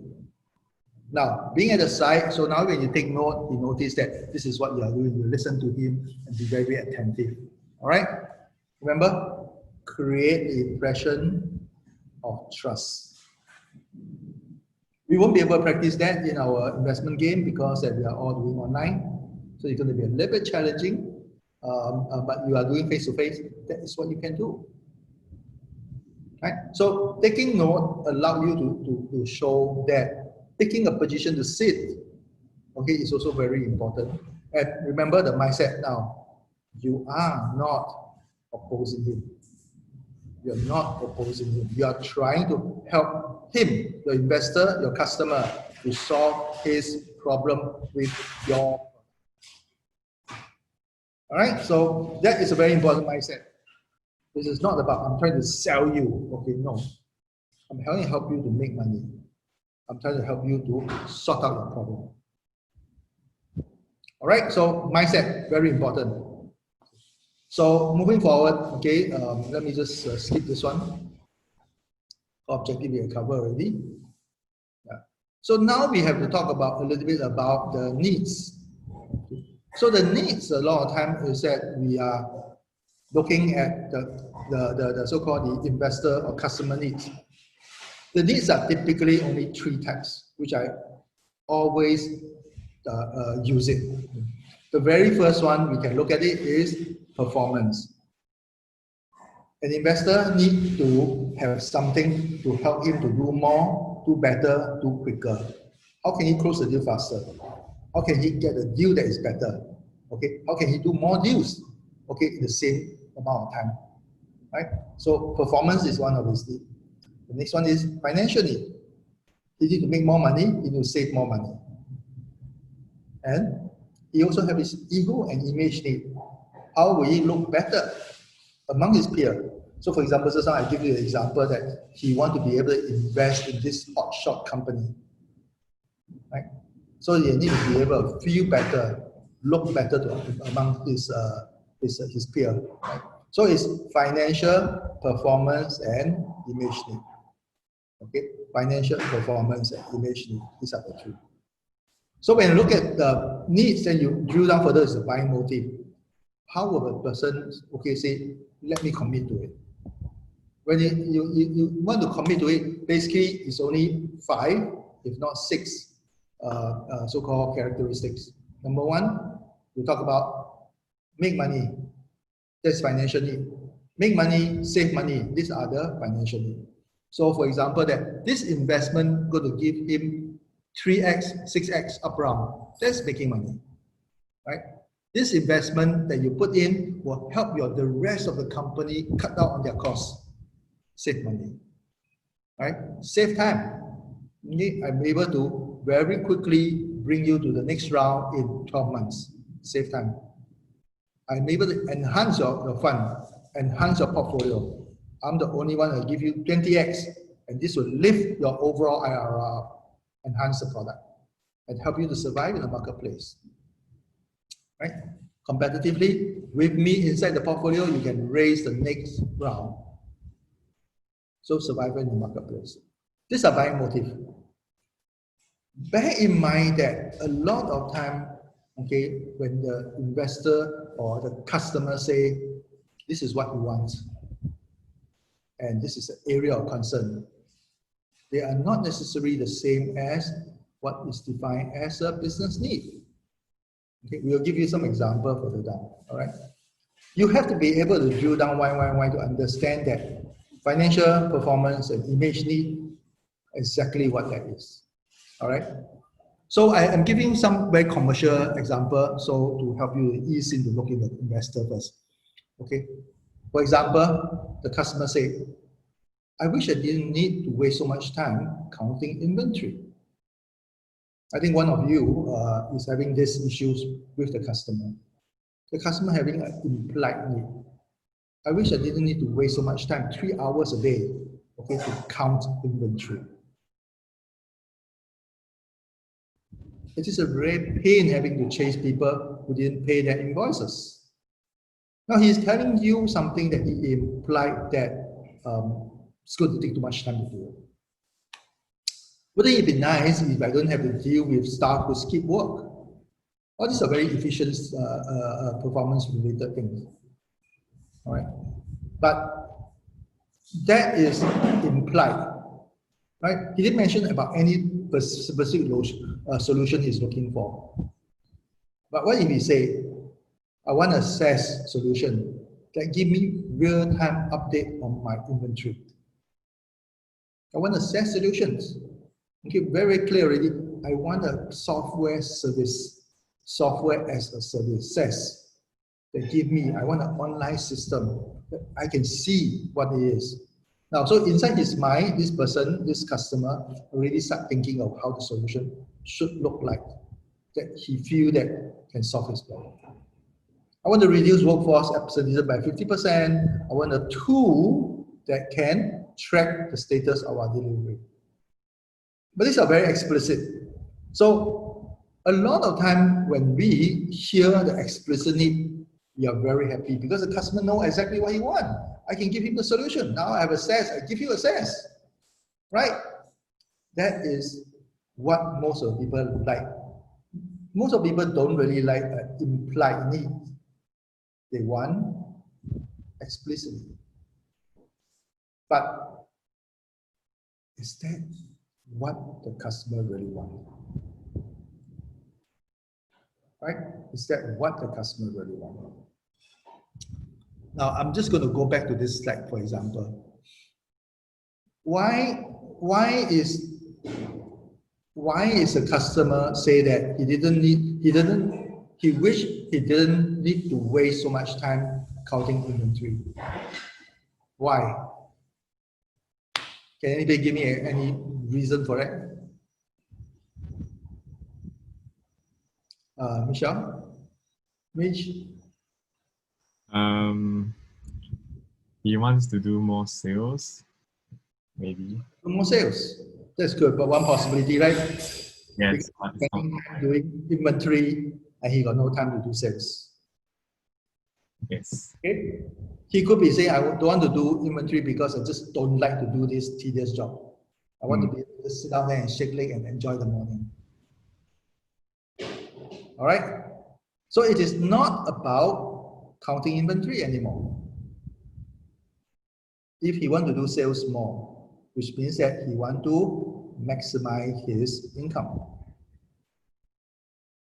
Right? So if your focus is that having something to help him to do, having a SaaS solution, which is in the explicit need, having a SaaS solution so that he have all this real-time status, does it satisfy his need? Not necessarily, right? And you can always go and argue, say, Mr. Customer, Mr. Investor, this is what you say you need. Okay, but if he's not happy, he's just not going to give you a pay for it. That's all. So you can always say that you feel that you are being victimized, you feel that being wrong. You say this is what you want. Now I give you this is what you want, and you say no. This is where argument will happen. Argument don't help you at all because you don't get what you want. Right? So even though you are right, but you still lose. There's no point. This is the reason why you have to really drill down to understand that this is what you really need. This is what I'm solving it for you, and you're going to be happy. You're going to pay me. Not necessarily what you say, because a lot of people just simply don't know. Number one. Number two, a lot of people don't want to say it out. Okay, so a lot of times when you come to this, okay, how to uncover it. So even if the customer seems to be very clear, explicit need, it may not be relevant. So I just give you an example of the SaaS, the software. Uncovering the motive behind the need become very critical, because once you understand the real need, you will be able to offer the kind of solution that your competitors are not able to provide. All right, so even for investor, okay, it could be financial, it could be performance, it could be image. So if there's an image need that he wants, and all you need to know is that now how you can figure out to have a good anchor investor, and the rest of them will come in. You no longer think about up, round, everything. You just say, okay, if okay, Jack Ma invests, other people want to come in. Because they just want to be associated with Jack Ma. Right? This is one example on our case that we had years ago, okay? But it's not Jack Ma, but we are investing into Jack Ma. The one that lead the deal is Li Ka-shing. And when you say, okay, let's go in, everybody follow. So Jack just to convince one person, the rest will follow. Because he knows the rest of the people needs is to get close and associated with Li Ka-shing. So understanding a need become very important. All right. So an implied need can be deduced from the topic of dissatisfaction. Okay, that is usually in the conversation. Unhappiness implies that there are unfulfilled needs. So all these things will give you clue, but you need to really drill down into financial performance and image, these three needs. All right. So now you know what you are supposed to look at. Really drill all the way down to financial performance and image. Once you know that, the next thing you really need to go down and talk about it is that how are you going to be able to extract that out. Technique is very simple: open question and close questions. Okay, I'm not going to spend too much time about open question and closed question. Closed question just deserve a single answer. Is usually used to confirm something, right? Open question is basically up to him to write anything. Now, in most of the situation when you talk about probing and asking, it is always good to use open question, especially when you are not sure. Only once you are more or less sure, then you use a closed question to confirm it. So who, where, when, why are very good open questions. Now, open question usually work together very well with your notebook. Why is that so? Because that a lot of the time in an open question, you will ask them, say, can you share with me how does the process flow work? Right, so this is very open and allow him to just take the notebook and draw. Now, why do you want to use your notebook and let him draw in your notebook? Why? It's the most direct and source of information because he can portray it best. Yeah, but why you draw in your own notebook? Come on, this is my notebook, okay? Why must I let him draw on it with his ugly handwriting that is nicer than mine, but I still consider ugly? Why?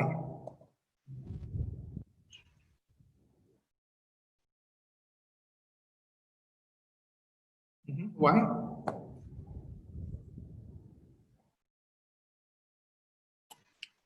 Maybe could it be like a trust? You want to give him the impression that you really want to find out what is happening. So you want him to write on your notebook. It is less of the trust. And maybe it's also to see his thinking, like when he's drawing, what does he draw first? Well, he can draw on whiteboard, he can draw on a piece of paper, he can draw on all over the place, right? Mm-hmm. But why give him a blank page in your notebook and ask him to draw there? Be more accurate, and he could create more ideas from a blank page, contribute more ideas. You can take an A4 paper and just draw, right? You can draw like that also, right? So you can keep it actually. It's like you'll be with you lah. Exactly. Yeah. That is evidence that you collect. This is what he wrote in your notebook, and this is your notebook. You get to keep it. That is the point. All right, so you keep all this record, keep all this evidence. If it's something drawn on the whiteboard, you can take a picture, but hey, who draw it? Nobody know. Right? The piece of picture could be edited and changed anywhere, but if this is a notebook in your book, physical evidence, that is what he said. It's yours. Right? So open question, that's what I always do. Have my notebook, right? Put it down there for him to draw. Okay, process flow. How does it process from here, move to here? So you can have a very, very open discussion about it. All right. So this is some of the small little tricks that we use in order for us to be able to kind of like control the so-called conversation. Right. Okay, I'm going to drill in a little bit about communication skills. Okay, so this is basically a technique to draw out the so-called the issues and needs of the customer.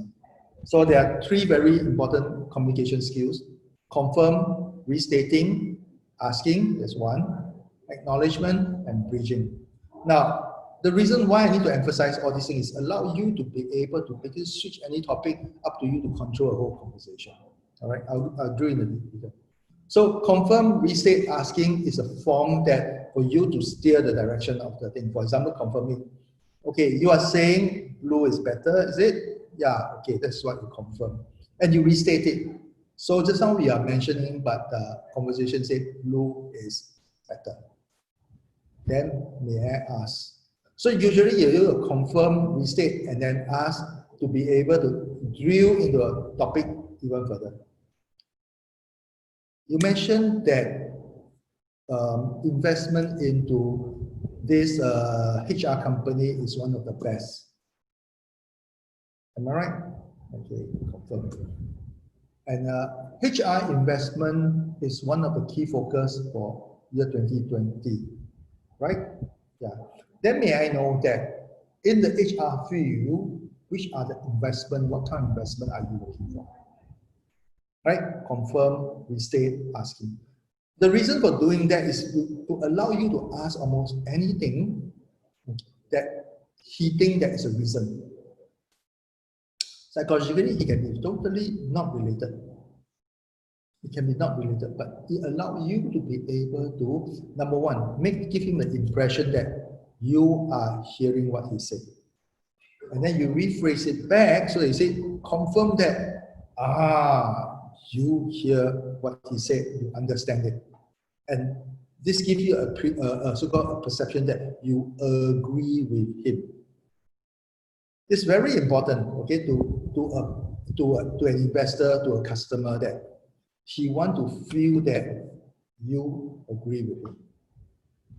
All right, so confirm, restate, then you ask anything, and he will be very, very open to describe all kinds of things. All right, this is one way to unlock the person. Bridging, similar, okay? Bridging is to summarize the previous point, okay? Then you connect to the next point. Now, bear in mind that the same as what I said, the connection need not be there, right? So he will give you, what you say about A and B is also very true for the rest of us. Notice that this is what you kind of like agree with him. Okay? Or something you said earlier made me wonder how you feel about. Now the sentence, although never say about, say, hey, I agree with you. But the sentence alluded to something you said earlier. Okay, this is what the person say, the investor or the customer say, make me wonder. So you are thinking and accepting it. It sounds like you are thinking and accepting it. Confirm, restage, asking, and bridging are both make the person that you talk to agree, think that you agree with him. And then you allow you to bridge in any other area. Right. So now we finally come to the 4 types of questions. The 4 types of questions briefly mentioned last week. Number 1 is fact-finding questions. Then we go into problem questions. Problem question is the most difficult one for most of the people. And then jump into impact question, which is what we call cost and effect question. And finally, benefit questions. Now I explain why you need to ask the whole series, because I think you can understand why you need fact-finding question. Fact-finding question will eventually help you lead you into the problem questions. All right. So problem technique, proving technique, sorry. Okay, so for fact-finding is basically to determine facts, information, background data. Sometimes you already have all this information, you just need to go back to him and say, oh, Mr. Investor, I noticed that most of the investment is in the education, edutech area. This is fact-finding question, right? Ask him to confirm, right? What kind of equipment do you use? How many people do you employ? And how long have you been using the present system? These are questions for the customers. So it's very simple. When you talk to an investor, you will use the fact packaging. You basically know the landscape, understand that. Fact-finding question sometimes can be very, very boring, and sometimes can be very pointed. So it is always good that when you have a defined purpose, then your fact-finding question become logical. All right. So bridging, okay, and confirm, restate, ask become very, very good point for you to use it. For example, you say that, well, the market emerging is all now talking about the disruption to the learning, the university. And I noticed that you have a lot of investment in this area. So you give them the reason already, right? So I would like to ask and know that, is there any specific area of investment that you will spend most of the time looking for it in the year, this current year? So you will be able to steer that and go inside deeper. But you could be asking things that is about his investment, not necessarily about edutech, anything broader than that. But you give him a good reason that why are you asking all these things. Right? So you also let the customer know the potential benefit of answering the questions, okay, so that he will be more than happy to volunteer the information. Some of the very important things that you need to know about fact-finding question is for you to understand the situation, current and desirable this situation. So fact-finding question, for example, the corporate and departmental need, who is making the decisions, are all very important fact-finding questions, okay? And now you're able to identify very explicitly if there is one, okay? So you can view for data, right? So for example, he will say, I would like to see my staff spend less time on doing inventory. How much time do they spend on doing inventory? This is fact. What automation tool are they using to manage inventory right now? Oh, paper and pen. How much time? Oh, 3 hours every morning. Can you walk me through the process when an inventory arrives? So now this is just a conversation. So you'll pick up all the facts. Now do bear in mind that with all these facts, that is where you can find problem. How much time do they spend on doing inventory? Oh, 5 hours a day. Wait a minute. Every day only 8 hours, you spend more than 50% doing it. It sounds like a problem.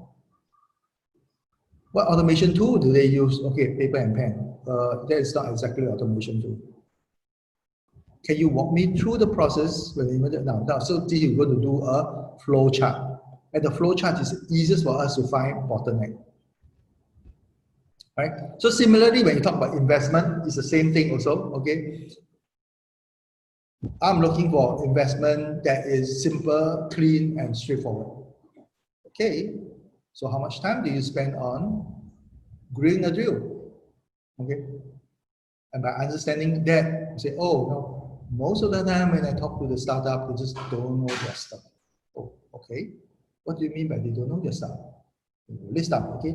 P&L is not ready, they cannot give me the up round, So now you have ideas of this is what he is looking for in order for him to make a so-called investment decision. So all these things are very similar, very, very similar, okay? I want to reduce my operating cost by 20%, okay? Can you list what you are currently spent on? Can you tell me which are the highest cost items? Why is the reduction of 20% important to you? Now, the last question is actually not a fact-finding question anymore.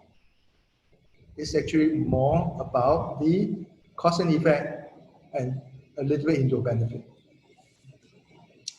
All right, so when you do probing or fact-finding question, it's always probing into concerning problem, and asking hard question is very important, but you need to find somebody that is able to pitch it in such a way that don't embarrass your investor. For example, that okay, I know that most of the so-called the co-working space is in trouble. So investor, did you invest in WeWork or not? And that can be very, very embarrassing. So try not to do that. Okay? Like for example, things such as which idiot was responsible for approving such a wasteful purchase?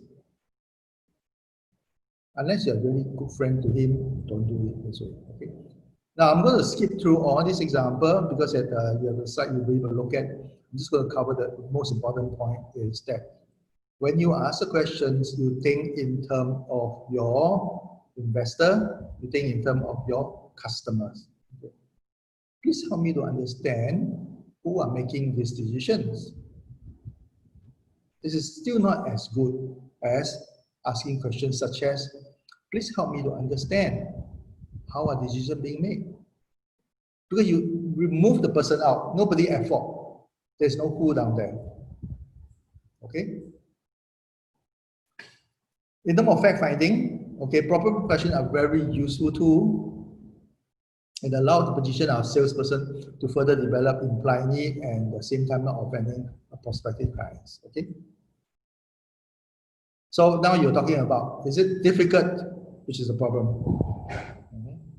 I'm going to skip this one a little bit because now you know that what it is. So that is portion is about talking about problem question. So you are focusing, zooming in to literally talking about what is a problem that he encountered, what kind of investment that he needs in order for him to do a better job. Right? So from the facts, you look at them and say, okay, for all this 10 portfolio that you have in the educational space, what is the issues that they are not able to address? That is a problem question, right? And then based on that, now you can figure out how you can swing your presentation to them.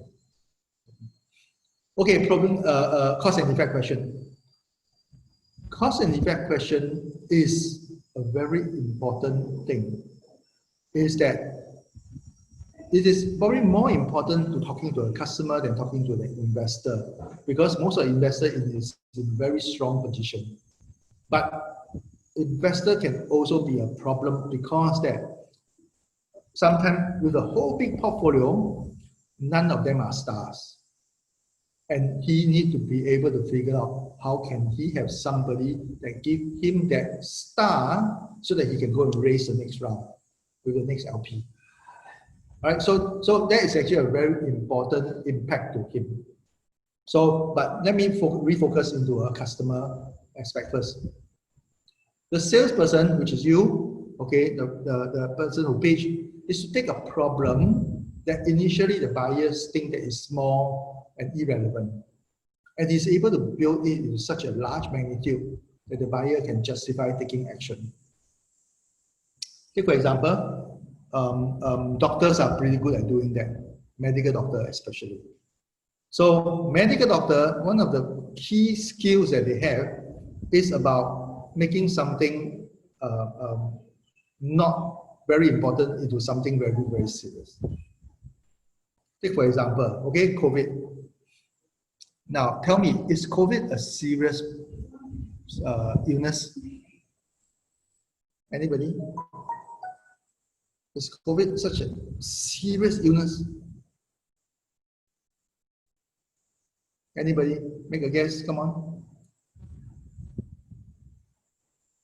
I mean, in terms of its mortality rate and other factors, it isn't as serious as many other diseases that are already there. I suppose it's the fact that this is a newly discovered strain and it's completely new, and the rapidity with which it has spread, that has added to the frenzy in public. Hey, so I guess you are not the doctor, so what is it? Okay, it's okay. Everybody read from the news, so there's nothing wrong with that. So yes, mortality. What is the mortality rate of COVID?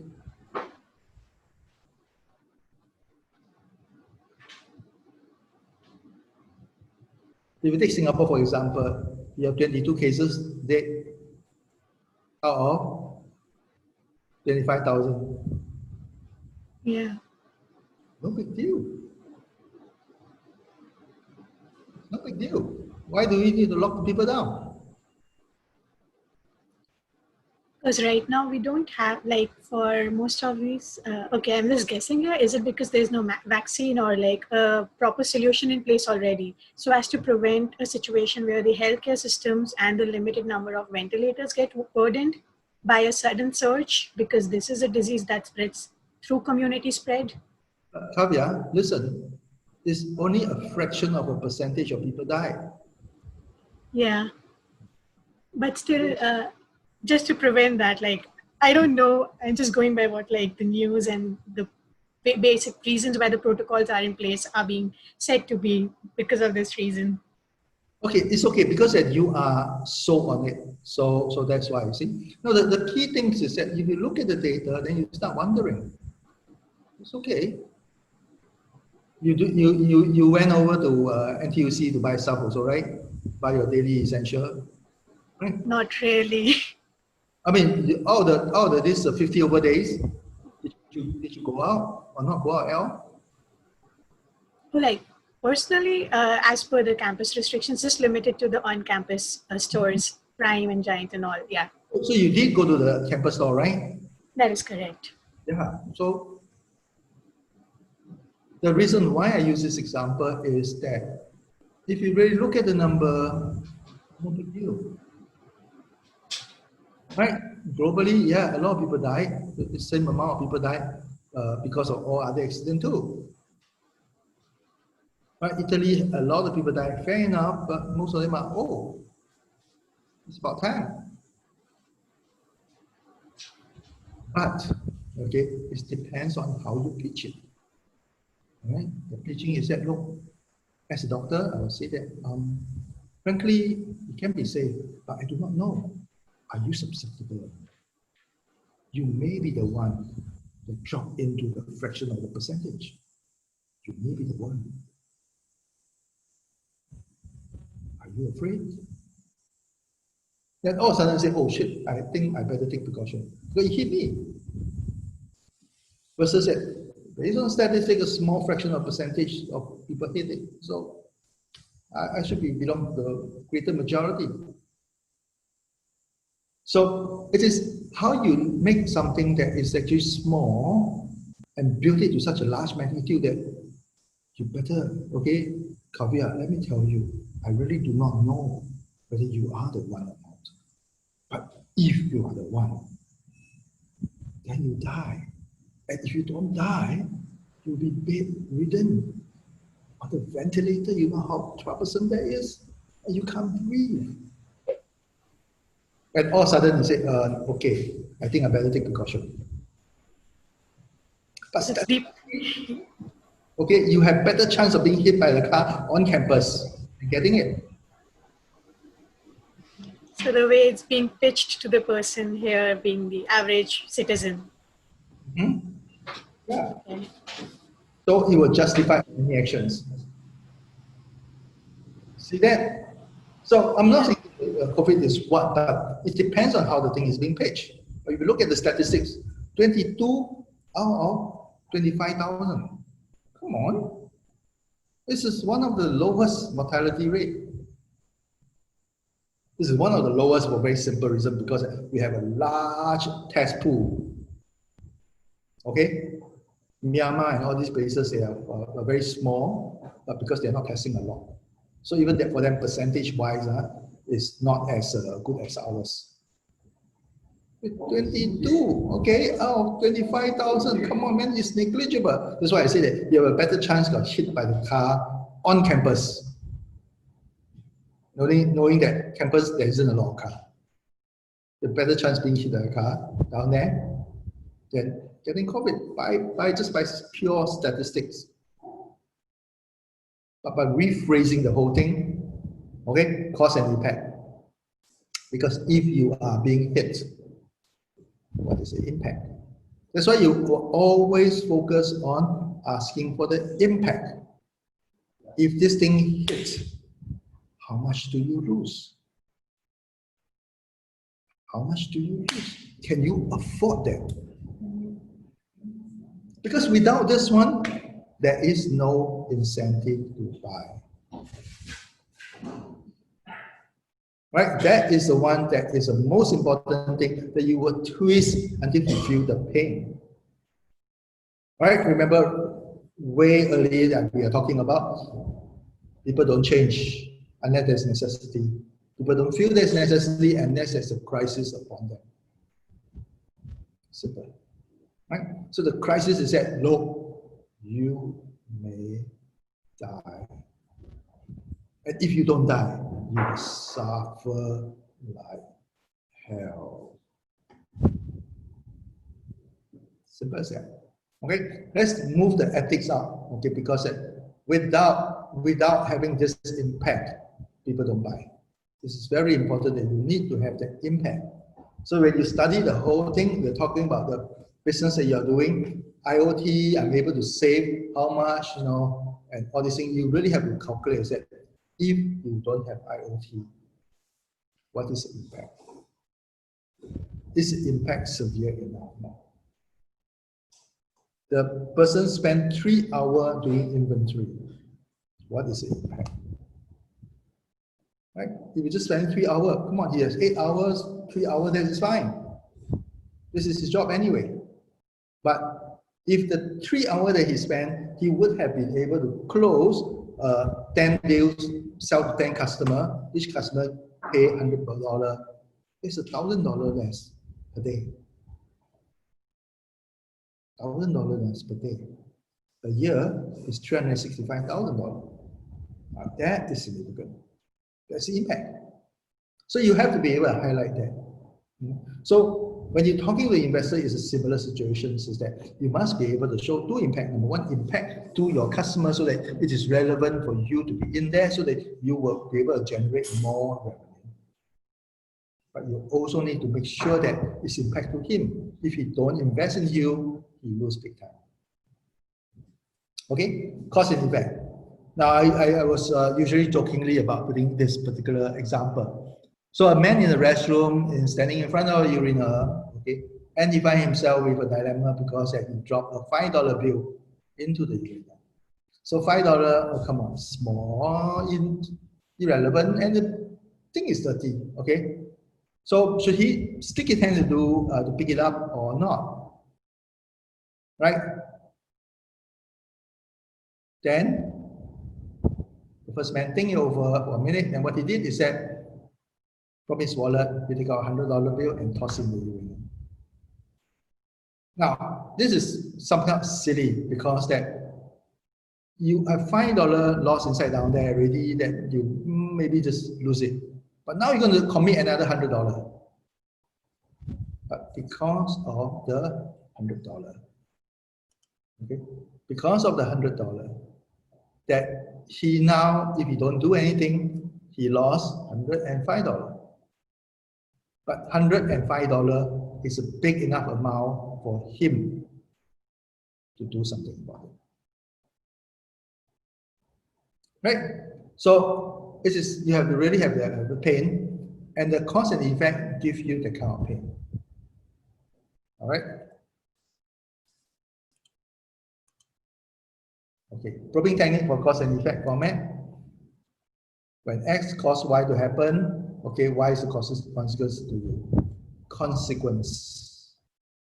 So you have to be able to highlight this one, okay, then you know, okay.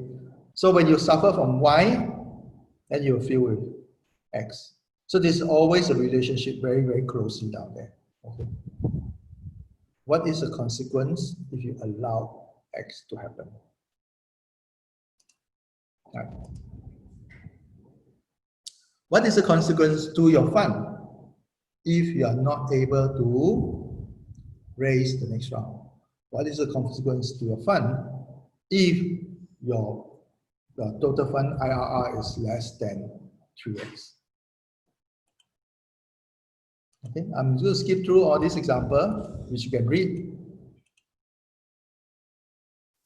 Then we come down to the last type of questions. The last type of question we're going to cover is called benefit question. Now, let me ask a very quick question, is that why are we asking benefit questions? Why should we be asking a benefit question? Shouldn't be you who tell the customer, your investor, the benefit of investing in you. Notice the sequence. Fact finding will help you to find problem. From the problem, you evaluate what is the impact, which is the cause and effect. From the cause and effect, you can naturally derive what is the benefit. But why am I saying that you should ask benefit question? Why?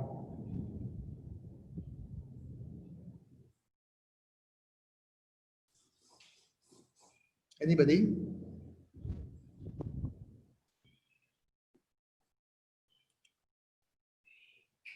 Anybody?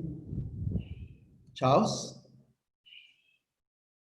Why should we be asking benefit questions? Because it helps clarify the customer's needs. Yeah. Yes, you clarify it, but why do you want to ask how will it benefit him?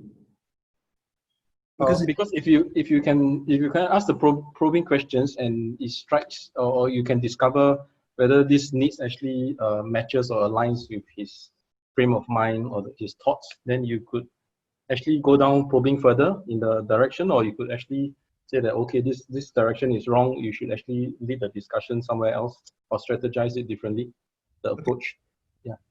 Let me clarify. So the logic is that from the facts, you know what is a problem. He already acknowledged this is a problem already, right? From a problem, and you calculate this is an impact. You're going to lose 365,000 every year, right? Missed sales opportunity 365,000, based on the inventory example I gave just now, right? So the benefit is naturally we said, oh, you gain 365,000, right? Right. So these are It's a so-called position. but there's no deviation of it. There's no so-called mistake. But why do you still have to ask him, what benefit will you get if I solve this problem? Because you want to ask, drill down to the root cause, or you want to find out whether there is actual, there's more reasons why why the investor or the user wants to use this, whether there's other reasons that is undiscovered or unknown to us. Well, I already covered that, right? Remember? Because I validated along the way already. So this is a one. Okay. But why do I want to ask him the question? Shouldn't it be? So you maybe because he will think about it further, and he will realize himself the impact of the benefits. Okay. So you set him to a thinking process. Yeah. It is a little bit of that, but most importantly, it's about he giving you the answer. Oh, okay. Validation. Okay. Okay. The answer is, who owns the answer? He owns the answer. Exactly, he owns the answer. This is not I give you the answer, so I give him, but he owns the answer. When he owns the benefit, he will not run away from the benefit. So when you present the real benefit to him, can he say no? No, he can't. Yeah, he came up with the idea himself.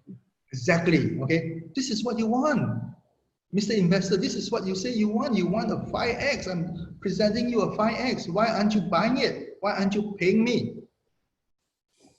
Now, of course, you won't do that, but you will infer that, which is the reason why you need to ask the benefit questions. Right? It's a very good, most of the tendency is that, which I think I received just now, and said, I'm having this edutech startup and I'm benefiting people this way. It's very natural you're trying to give the people benefit, but in this context, is that this engagement, you pretend that, say, okay, if I'm solving this problem, how would it benefit you?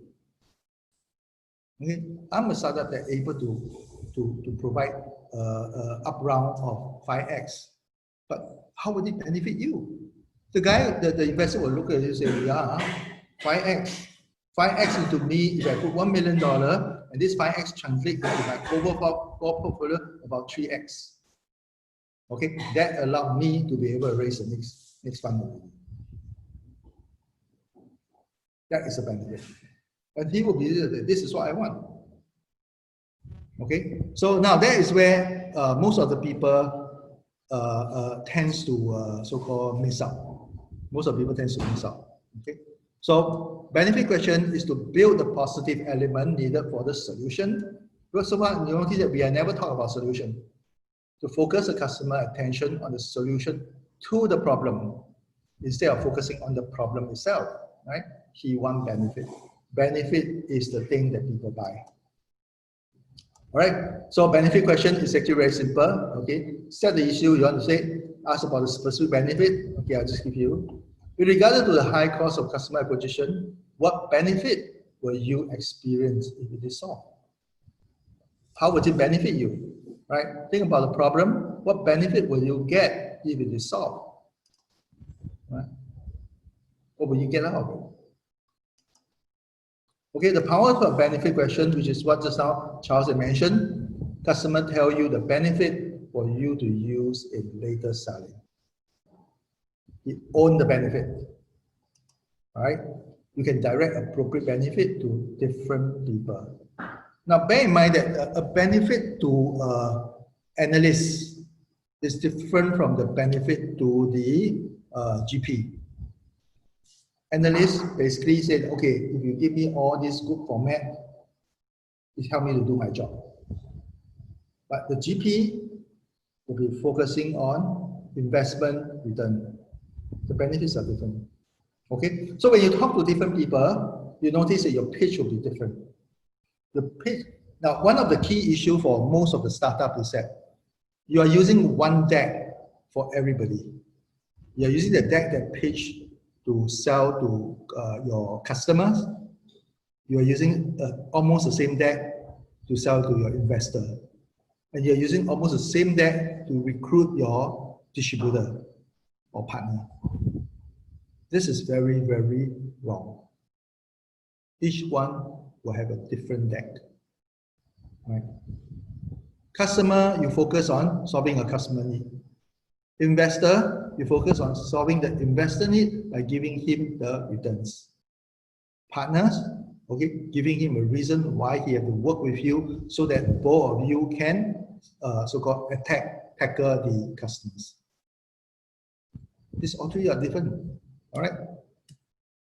Okay, so I'm just going to do a quick recap. Okay, we have three main needs. Okay, a customer need: financial, performance, and image. These are the three. All right, then I list down the 5 buying motive: make money, save time, enhance your product, and survive in the marketplace. All right. There are 3 communication techniques. All right, confirm, restate, ask, acknowledge, and bridging. Now, notice that all of them are all about saying yes to your customer, to your investor. Okay, there are 4 probing techniques, 4 types of questions: fact finding, problem, cause effect, and benefit. These are the 4. All right. So, okay.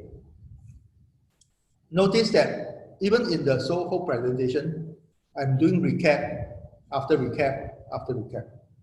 This is actually very important because that you show the person that you talk to that you remember what he said. Okay, so this is very important. Is a greater interaction. Okay, constantly recap. So ultimately, the result is that you get to double check understanding of the customer needs. You a lot of time you subliminally help him to understand that this is what his problem is.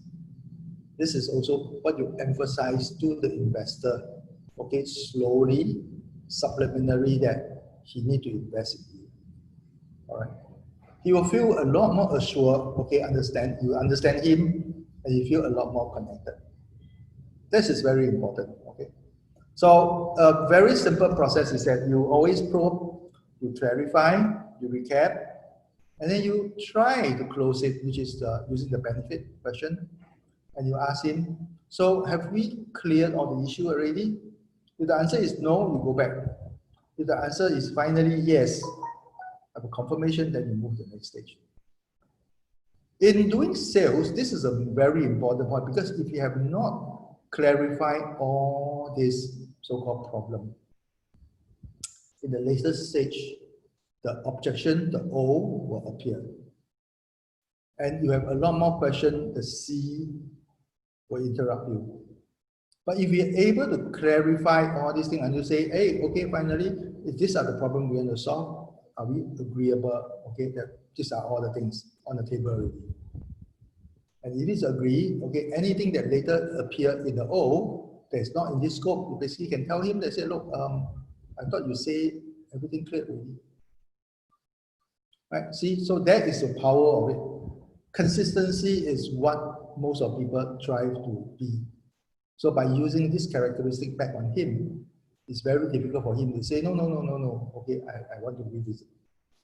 All right, okay.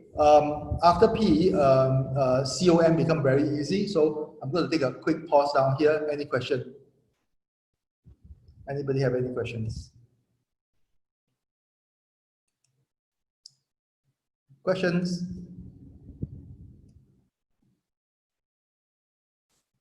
No questions? Okay, if no question, then we take a very quick 5 minutes break.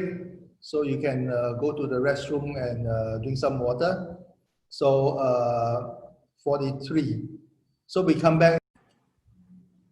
Okay, so the next step, okay, once you finish the APP, the P is the probing is the one that takes the most time. Okay, once you clear that, you're very, very clear what are the needs already.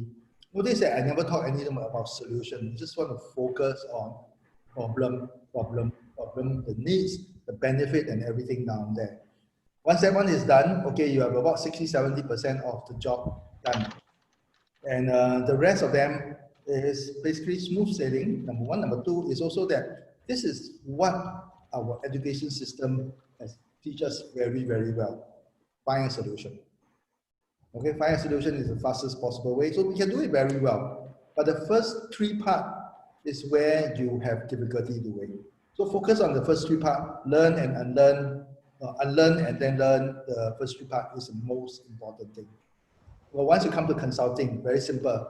You match an appropriate benefit that you have, okay, from the particular feature that of your service or product or company, so to be able to meet the explicit need of the customer in a very fixed format called feature, advantage, benefit.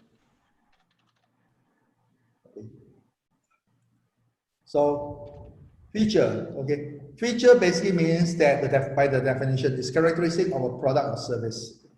Something about the product or services that distinguish it, make it solution to the problem. Right? Now notice that when you uncover the needs, there are many, a whole long list of needs. There's a list of problems. For example, that to an investor, up-round is one of them. Two, portfolio fit is another one. Not conflicting with the existing portfolio, preferably complementary with the portfolio. These are all valid needs. Okay, so you are not necessarily looking at just about making money, but a whole set of things that they want. So various needs down there. And give you an example, MS Word is not a feature. Spell check is a feature within the MS Word. So feature is actually part of the thing that make up a greater product. So your company itself is a whole product right now. Remember when we talk about business model, canvas, and product market fit, it is not the product that you sell is a product, but your whole company is a product to an investor, right? He's buying the whole company. That is the product that he's buying. So now you understand that, okay? So your individual feature where you are playing in, okay, your ability to go for up-round, ability to build a product, your so-called your talents, etc. inside out there. Sometimes, okay, in some of the company, especially when you land in the much later stage, and M&A, the cash in your company can also be a feature. So I just quickly, very briefly sharing that I ever worked on one company before that the company, we want people to acquire the company. But acquiring the company, you want to be able to sell it at the highest possible price. So the only way that I can increase my price is that I have more cash in the company. So how can I have more cash in the company? So literally I have to divest some of my shareholding in some other company, take the cash in, boost my cash level up. And then next I got to find a bank willing to look at the cash and leverage and increase the lending. So all of a sudden that now, if you acquire this company, you gain access to the cash, that in fact you can borrow money from the bank to buy the company. It sounds a little bit convoluted, but that is what it is. And the cash in the company become a feature that allow the investor interest to buy the company. All right. So then you talk about advantage. Advantage is basically a positive interpretation of description of the feature, which is actually the easiest thing to remember is that it is the reverse of the problem discovered. Okay? The problem is that I want up-round, the needs that I want up-round, so the advantage is that I give you up-round. The problem is that I'm suffering from a poor portfolio performance. The advantage is that this company, when you invest in, it gives you a better portfolio valuation. Right? So now the example I give you down here on the screen is about logistics. So we'll skip them. All right. So benefit. Benefit is a statement describing how the feature and advantage can meet the buyer explicit and stated need. But basically it's about the answer given by customer on the benefit questions. So you notice that of the three things, FAB, feature, advantage, benefit. These three things are from where? Feature is your own. This is your company. This is your product. Advantage is a problem. Reverse it from the customer. Benefit is a question you ask him and he gives you. So literally, you can assemble the whole thing by just putting your feature and match the whole thing inside down there. Right? So consulting becomes very easy. Bear in mind that there is a tendency for you to put more things inside down there. Okay. Now I'm going to skip this one, FAB example. I will skip that too. But I want to highlight one very important point. A lot of time you are so proud about your product, you're so proud about your company. But if a feature is not relevant to this whole scheme of thing, should you also present it? Should you also present that feature? Anybody have any comments about it? For example, that your company have won award for the last 2 years, Best Employee Award. And the investor interest is only about upfront and matching with the overall portfolio. So do you have to share? Do you want to share? Do you need to share? You won Best Employee Award for last 2 years. Anybody? Anybody think that you should share that, present that? Maskan?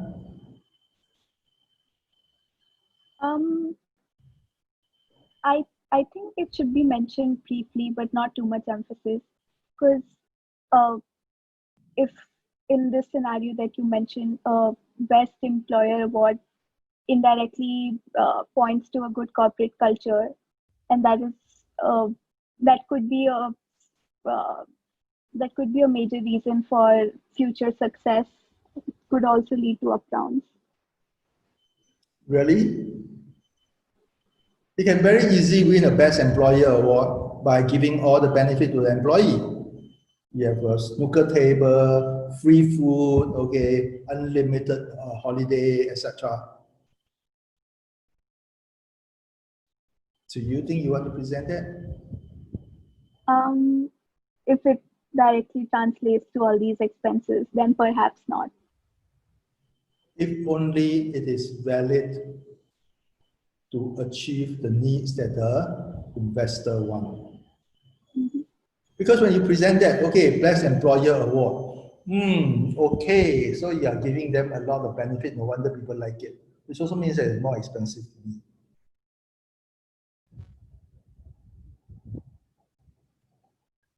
Have you thought of that?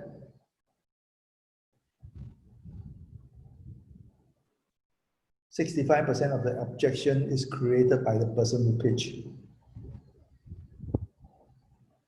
That's what happened. So if anything is not relevant in the feature, advantage, benefit, do not share. Because you create more obstacles, objections.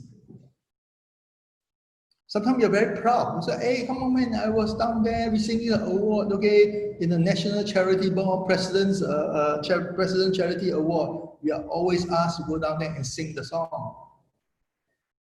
And you're very proud of it.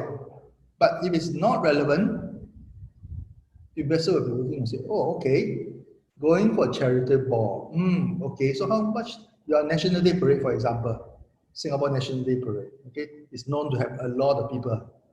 They say, oh, how much time you spend on training for the National Day Award? Oh, yes, we spend about 9 months, okay? Every weekend we are burned, okay? We are so royal, so patriotic doing it.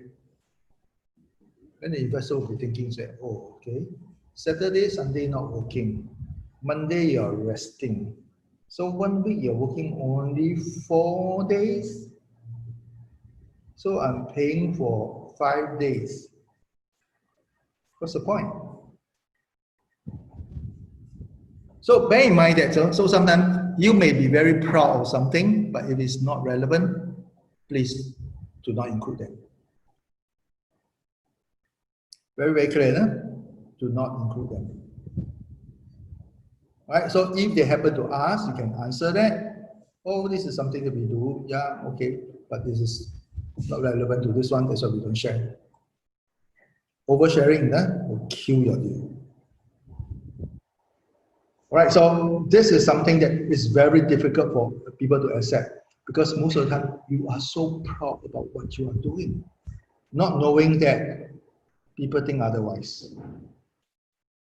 Bear in mind that, bear in mind that, bear in mind that. Okay? It's very, very difficult because you are just so happy that somebody listened to you and you decide to say, hey, you know, I do this one, I do that one, I do everything, okay? It's not about the feature itself. Feature bombing, okay, feature dropping sometimes cause problem. In fact, it causes most of the problem. Right? You do not know what the investor is thinking because he will never tell you that. Because it is wrong to say that, oh, you spend time on charity, not focusing on business. Yeah, okay. Nah. He won't tell you. But inside he will think that, okay, I think he spent about 20% on it. It should be 20% cheaper. If you don't do that, it will be better. Maybe I look at the other investment is better than that. Bear in mind that that is a very important point. Okay, most of people have just missed it totally. All right. Okay, moving on. Okay, I'm not going to share about the example, the basically feature, advantage, benefit, which you can craft it. All right. And it is okay for you to prepare. So sometimes in the customer call or even investment call and say, look, okay, now I understand. These are the things that you need. Right? Talking to the junior, usually they will give you all this information. Okay, just give me a second. Let me craft it up for you. This is what we are doing, and this is what you address your problem, Mr. Investor, and this is the benefit that you say you want. This is what I'm doing. This is a problem I'm addressing. I give you the advantage, and this is the benefit that you want. All right? FAB exercise and all these things you can practice tomorrow during your pitch. Okay. Okay, I'm skip this one. All right. What is the key for the FAB is that whoever you are talking to, frankly, they are less interested in your company and your product. They're only interested in the benefit that they will get. How will they benefit? Right? Nobody buy features. People buy benefit. Why somebody buy iPhone or Samsung phone? These are two very different. Buy iPhone because he look cool. That's the benefit that he want. Anything that make him look cool, make her look cool, he buy. That's what he pay for. Not because of iPhone. Not because he loves Steve Jobs. But because that benefit him. Right? So people who buy Samsung, okay, why? Performance, cost effective. Performance because of all the features that they have. Right? Okay. The people who are buying it because of geeky value, for example, Google Pixel. It's a phone, but it's a very high geeky value. Oh, you are the one that you're a geek that use it, you know the technology. Image need. They buy because of the benefit. The benefit are derived from the needs, okay, financial performance and image need. Make money, save time, improve product survival in the marketplace. They're not buying because of the feature. It's not because of the camera have what kind of resolution. It's not because of how much RAM that they have. Because after that, I can do a very quick straw poll that none of you remember how many gigs of memory do you have in your phone. And worse, you do not know how much you have used up. So long you know that it's enough. Okay, so now you understand that, okay, the key to FAB, number one, people will buy only because of benefit, not feature, and anything that don't need to mention, don't mention. All right. Okay, so now I'm not going to do the exercise because this is what you're going to go back and review, revise, and prepare for tomorrow. Okay. Give you some example on selling on price, because a lot of time people ask about price, because price is where the call to action is. usually. But if you are selling price without a certain value, is it going to be expensive? Is it going to be cheap? You really do not know.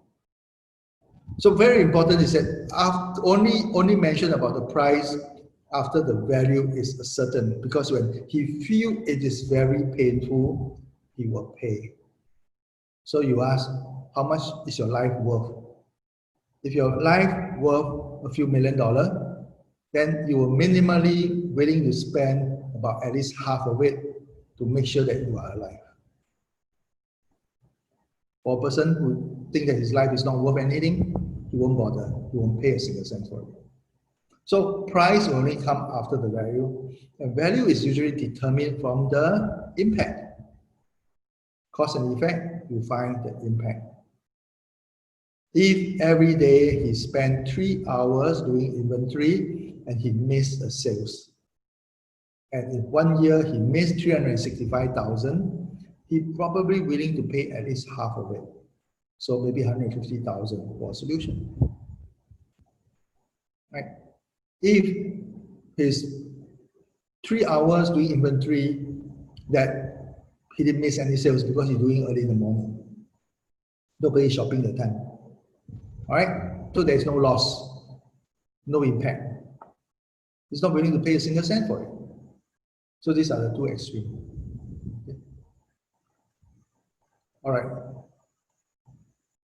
Sometimes when you're dealing with price, you can always let the investor know that this is the period I need to close the deal. Investor, bear in mind that a lot of times they feel that they are in a superior positions. So we will always say, okay, I mean, if you can wait, okay lah. You can't wait, then just too bad. How would you deal with it? You must set the time. Again, that back to the objective setting, SMART. Okay, T for time. You set a time for him. You actually add the pressure to him and tell him that after this period, I probably won't be able to honor it, either because that the company died or somebody will have subscribed. I can't put you in again. This is okay for you to tell the investor that. Okay, be clear and firm about it. Don't always think that you're weak. All right. The 3 types of pricing people. One will give you a single bid. Some of the good relationship will come back and negotiate with you. Okay, you say that, hey, you know, your valuation not too good, etc. So in the IC example last week I shared with you, they asked for 8 million valuation. IC only willing to do up to 7, but eventually negotiate down to about 5 plus. Right, there's always possible for negotiation. Right. In a commercial environment, you have people who flip-flop on price, shopping multiple customers. These are the people usually avoid because most of the time they have not established the value. That's the reason why they are willing to flip-flop. Now, hereby you understand all these things from APPC Consulting. You present a solution to your customers. I'm going to ask you a very tough question. The question is that if somebody, let's take the example of customer, not investor. Let's take an example of customers. If the customer call you after 3-4 meetings, and you've not decided, you have not buy, you present him with a solution already, you know his need already, and he call you the 4th time and the 5th time and have a meeting. Basically, do some clarification and what's it called, a little bit of repeat of what you have gone through. Should you continue to meet this guy? What do you think? Should you continue to meet this customer?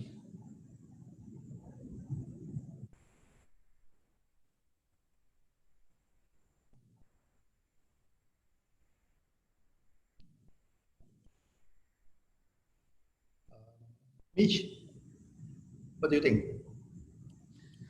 I think no. Why not? Because it sounded like the person is not interested. Like the person has been dragging for so many times. Unless like the person maybe say something like I need to find out a little bit more on this. When the person is a little bit more transparent and like say something like I'm unsure about this and that's hindering me from making a decision. But if it's constantly just a waffling, a lot of meetup, if just based on the number alone, I won't follow on after 5 or 6. Yeah. Okay. How about other people? What do you think?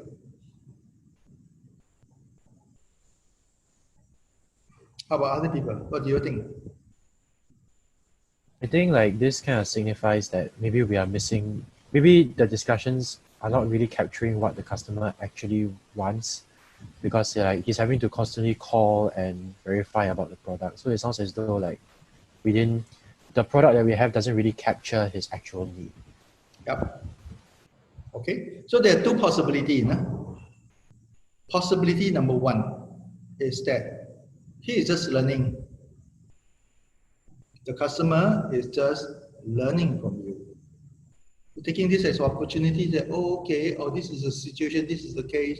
Yeah, maybe I don't have a need. I'm just learning. The other one is that, okay, yes, this is a possibility that you have not probed effectively. You have not asked to confirm that there's nothing else. There's something hidden out there. So these are the two possibilities. For the first possibility, my recommended solution is very simple. This is what I do all the time. If somebody, okay, after 3 rounds and still haven't buy, the 4th time he call me, I'll bill him. I'll bill him on consultation. I teach you, okay, this is a lesson, okay. I'm spending my time, I teach you already. So the 4th time I go in and say it's a consultation. And sometimes people feel that they say, hey, wait, are you sure or not? You're a sales guy, this isn't it a bit unreasonable? No, I did that all the time. And most of the time, the guy will wake up and say, hey, you know, okay, so yes, I'm willing to buy.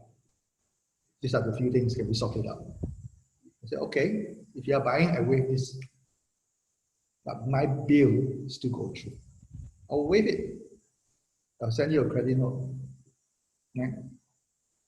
Okay, my price, if I bill and he pay, then my price I will reduce separately. Okay. So bear in mind that your time is the most valuable thing. It is your time, because that if you don't talk to this guy, you'll be talking to someone else for you to be able to, okay, close the sales or get investment. Now I'm using this example, I'm not using the investor example, because that bear in mind that most of you will be dealing with the bottom layer of the so-called fund. Analyst, associate, or even principal. These people are not decision maker. These people are not even so-called earning part of the management fee. They are just employee of the fund. So where will they want? They need to be able to move on to other places. And what they are doing, they are learning. They need to learn a new industry, a new technology, and all these things that they're basically very interested to know and learn. And where can they learn? They learn it from you. Bear in mind that that is what happened. All right. So if he's not helping you to progress, you have two choices. Choice number one, okay, make sure that he pay for it, either as a goodwill and future network, or he pay you with money. So you have to make a decision. You have to make literally choose between these two. Are you going to make him pay in terms of dollar and cents, or are you going to make him pay because of the future connection? You have to make the judgment. It may not be easy. So some of them will say, oh, this guy, I think chances that he can progress. Maybe you progress to a bigger fund and he will remember me and use you. Now, if whatever thing that you have make the choice, you must, okay, make sure that the M part you tell him. You must, okay? Otherwise, he may not remember, he may not care. All right, so please don't be too afraid of asking for all the things, because asking for a sales is always very, very difficult. Okay, everybody is afraid of doing that because you feel that lose face. But factually, that this is what is needed. This is what is needed for you to be able to go forward. All right. Okay, so I'm skipping through the example. Overcoming objection. Okay, so overcoming objection is relatively easy. Okay, match appropriate benefit to a particular feature of service to meet the customer need, and then you do a so-called feature advantage benefit. How do you go about doing it? Okay, so when somebody say no, what is your first reaction and how should you respond? Anybody guess? Make a guess. Charles. Charles? Yeah. When somebody say no, how should you respond? Somebody Perhaps asking why not? asking why not. So you're going to counter him. What are the objections? Yeah, what are the objections? And then maybe accept it on the first round, and then call him back another time when his gut is down. Accept it. But this is an objection and you accept it, that means you're wrong. Yeah, I agree. You're right. Maybe these are our shortcomings, but then let me think about it. We'll come back to you another time. Yeah. You are accepting and you agree that this is your shortcoming, which also means that you are not good.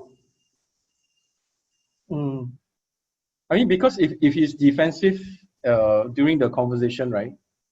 You don't want to be confrontational. You don't want to lose face also, or make him lose face as well.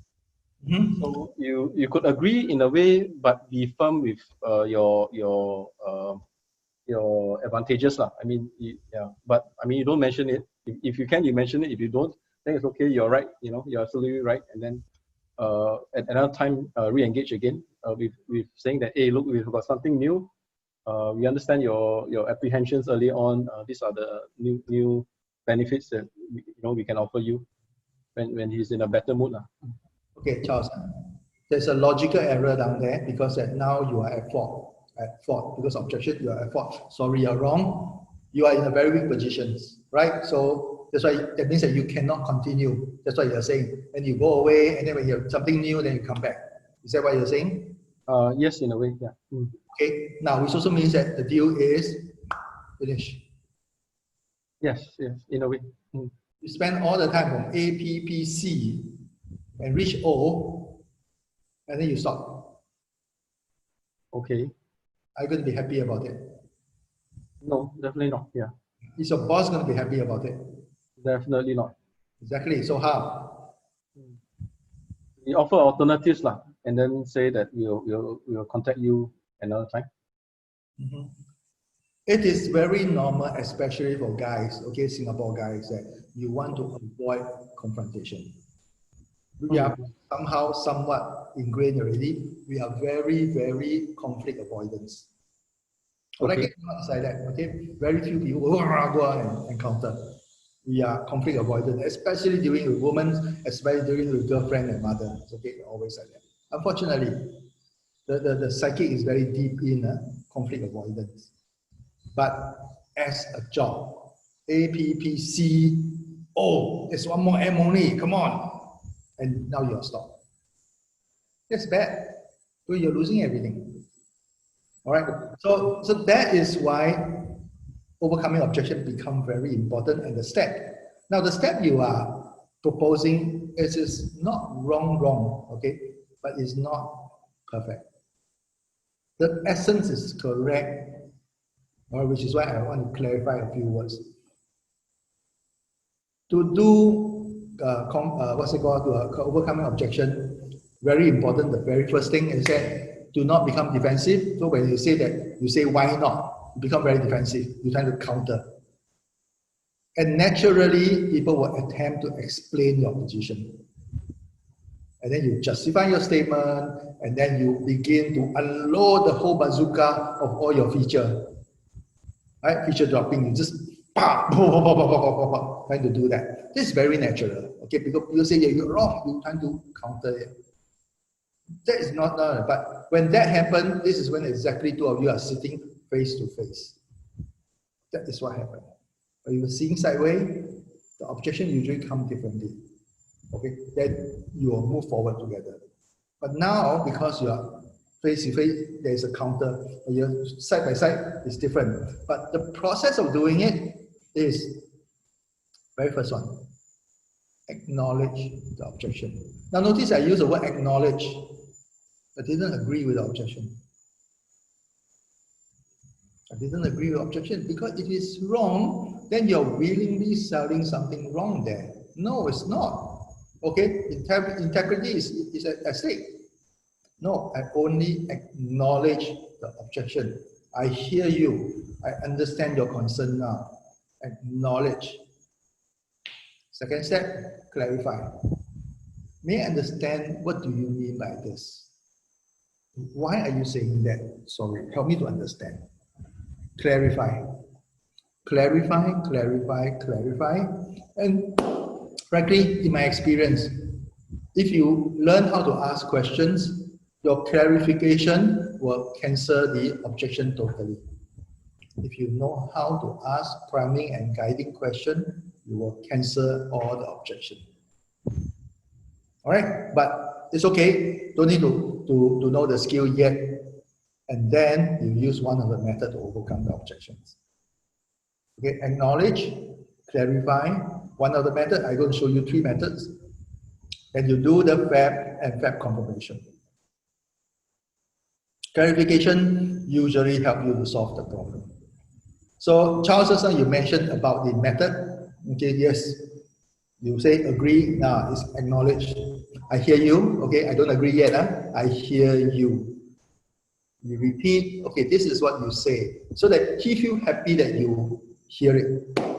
Because a lot of time, natural reaction, girls hate guys because of this one. Guys will usually say, no.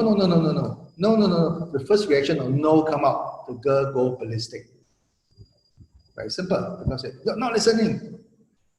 Okay, let me hear what you say. Let me understand further. But you're holding a position, you are not, okay, admitting fault. Yet, if you need be, yes, but no, normally you don't, okay? You just clarify. Help me to understand. And if you ask correctly, after a while, she may think that she's at fault. Same thing for an investor. A lot of time, okay, you clarify. He will find that, oh, he may not talk through the whole thing. All right, then use a method, then you do the same FAB and FAB confirmation. So these are the few methods that we use, okay? I'm going to skip to the last one. The first 2 are relevant for sales, usually. The last one is what is very, very important. This is a no-brainer. This is a stupid, silly, lazy people method, okay? Called feel, felt, found. So I'm just going to skip through the one. Is that feel, felt, found. Feel, felt, found is basically a very simple format. Understand how you feel. Other people, investor, have felt the same way, but they found the benefit and then continue. There's a psychological principle behind this one. When people voice an objection, so let me ask all of you a question. When you ask a question in a classroom, how do you feel? How do you feel when you raise your hand and ask a question? How do you feel? Do you feel superior? Do you feel concerned? Which one? How do you feel when you ask a question? First, like, is the question a real, legit question? Was it went through before? Is it valid? Yeah. So you have a little bit of concern because that you're not very sure. Is my question stupid? This is always in most of it. That's the reason why nobody like to ask questions. Because they feel that if I ask this question, everybody understands, I don't know. Hey, do I look stupid or not? So people are afraid to ask questions because of that. Now, the first phrase you use that, I understand how you feel. Okay, you assure him. Okay, now he feel, okay, you understand. My question don't seem to be, my objection don't seem to be wrong. That is when the second one comes, okay? Other people, other customer, other investor also felt the same way. Okay, so now I realize, as a person who asked the question, I realize that other people have the same kind of question. So I'm vindicated. I'm in this group of people. I'm one big happy family together with me. I am very strong now. So he's very happy to now join the whole group of people who have asked the similar question before. Right? Because I'm not stupid. Everybody have the same question. Oh, you are not doing well. Okay. Understand how you feel. Other customer, other investor have felt the same way. Okay. Now that is where the trick. When you are in the same group, okay, all your friends are wearing shorts and slipper, and you are wearing tuxedo. How do you feel? You are odd one out. So usually you will do the same thing as your friends. So even girls, sometimes before you go out, you call each other, say, what are you going to wear? So most of the time, guys be standard t-shirt and short and slipper. So you roughly know, but one day when you want to change, you always synchronize. Right? So birds of the same feather flock together. People of the same nature, they will always want to do the same thing together. If one person scold somebody, everybody will think that that person is wrong and you scold together. So that is what happened.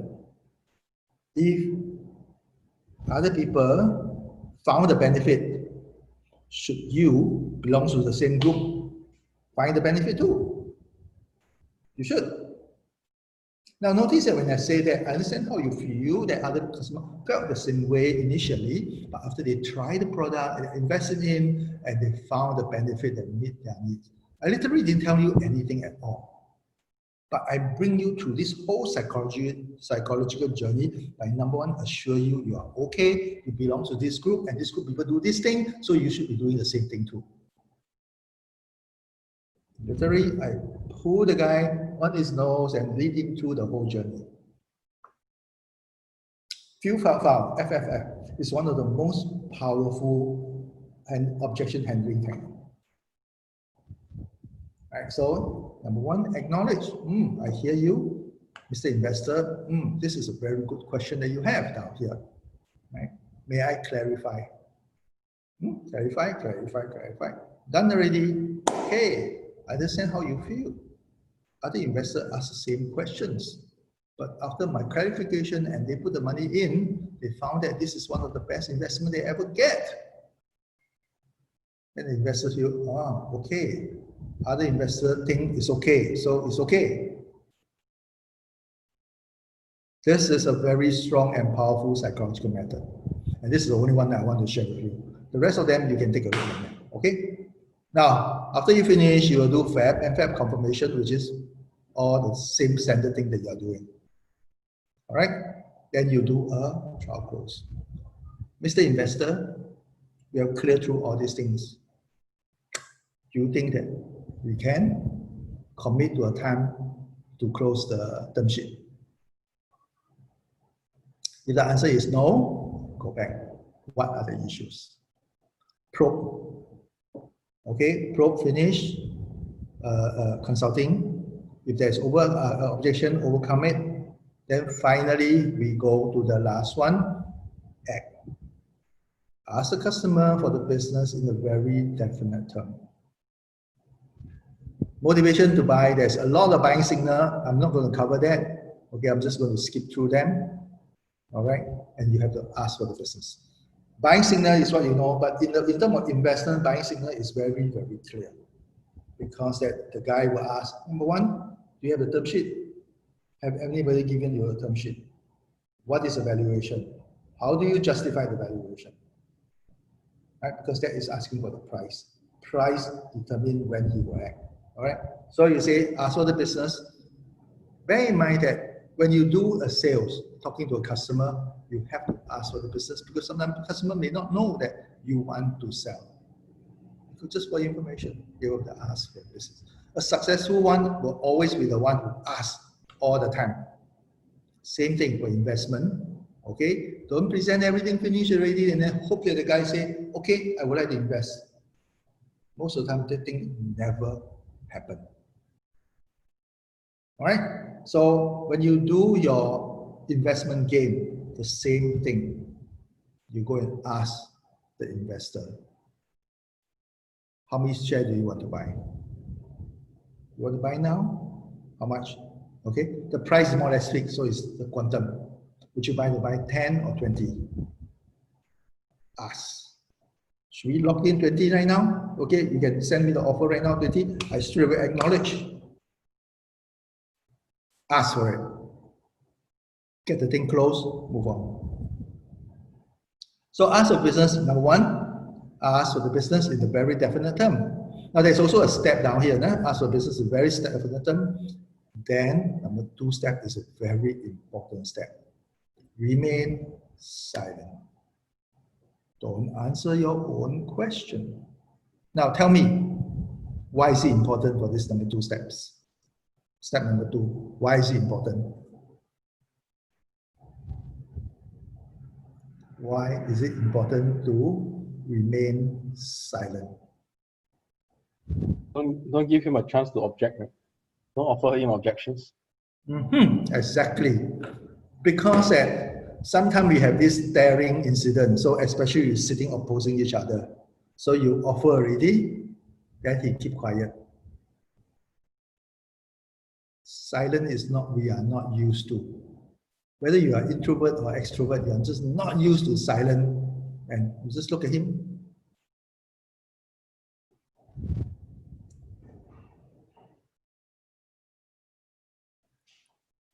That is when the blink man should come about now. Who moved?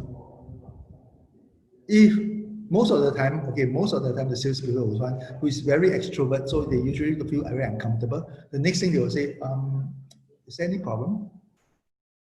Now, if the guy is not ready to decide, he will always say, yeah, there's a problem. Then he will say, so what's the problem? What's the problem? I need to think a little bit. Then you will ask, is it the price? Is it the product, etc.? So these are the things that now you notice that 65% of the objection come from the salespeople. It is very important because in the organization, when we design this one, that's very expressed. If the salespeople ask for the business and they don't remain silent, and if the sales manager sees it, okay, the salesperson can be fired. Is that serious? So remain silent. And if need be, you just repeat your ask. That's all. Until he answers. Okay? Until he answers positively. Do not give any alternative. Nothing at all. This is the offer, full stop. And that's it. And he has to answer. And you wait until he answers positively. Okay, if it's not, then you go back. All right. So if he say yes, thank you, what should you do next? Notice step 4A. If he answer yes, thank you, right? So you must say thank you. After that, what should you do?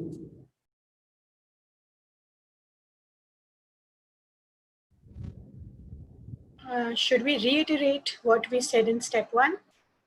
Just for, if they have already indicated in positive. Somebody already said yes, you want to buy already. Why are you reiterate? So they are not thanking this, right? So I guess the first thing we should do is acknowledge that they are thanking us.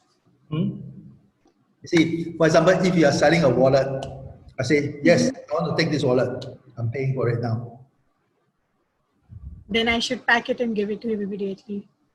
Yeah, okay. But natural tendency for most of the people, if somebody commit and say, yes, I buy. It's a very natural for people to, really? You buy? That is why the first reaction is say you want to go back to step 1. Restate it. You don't have to. Thank you.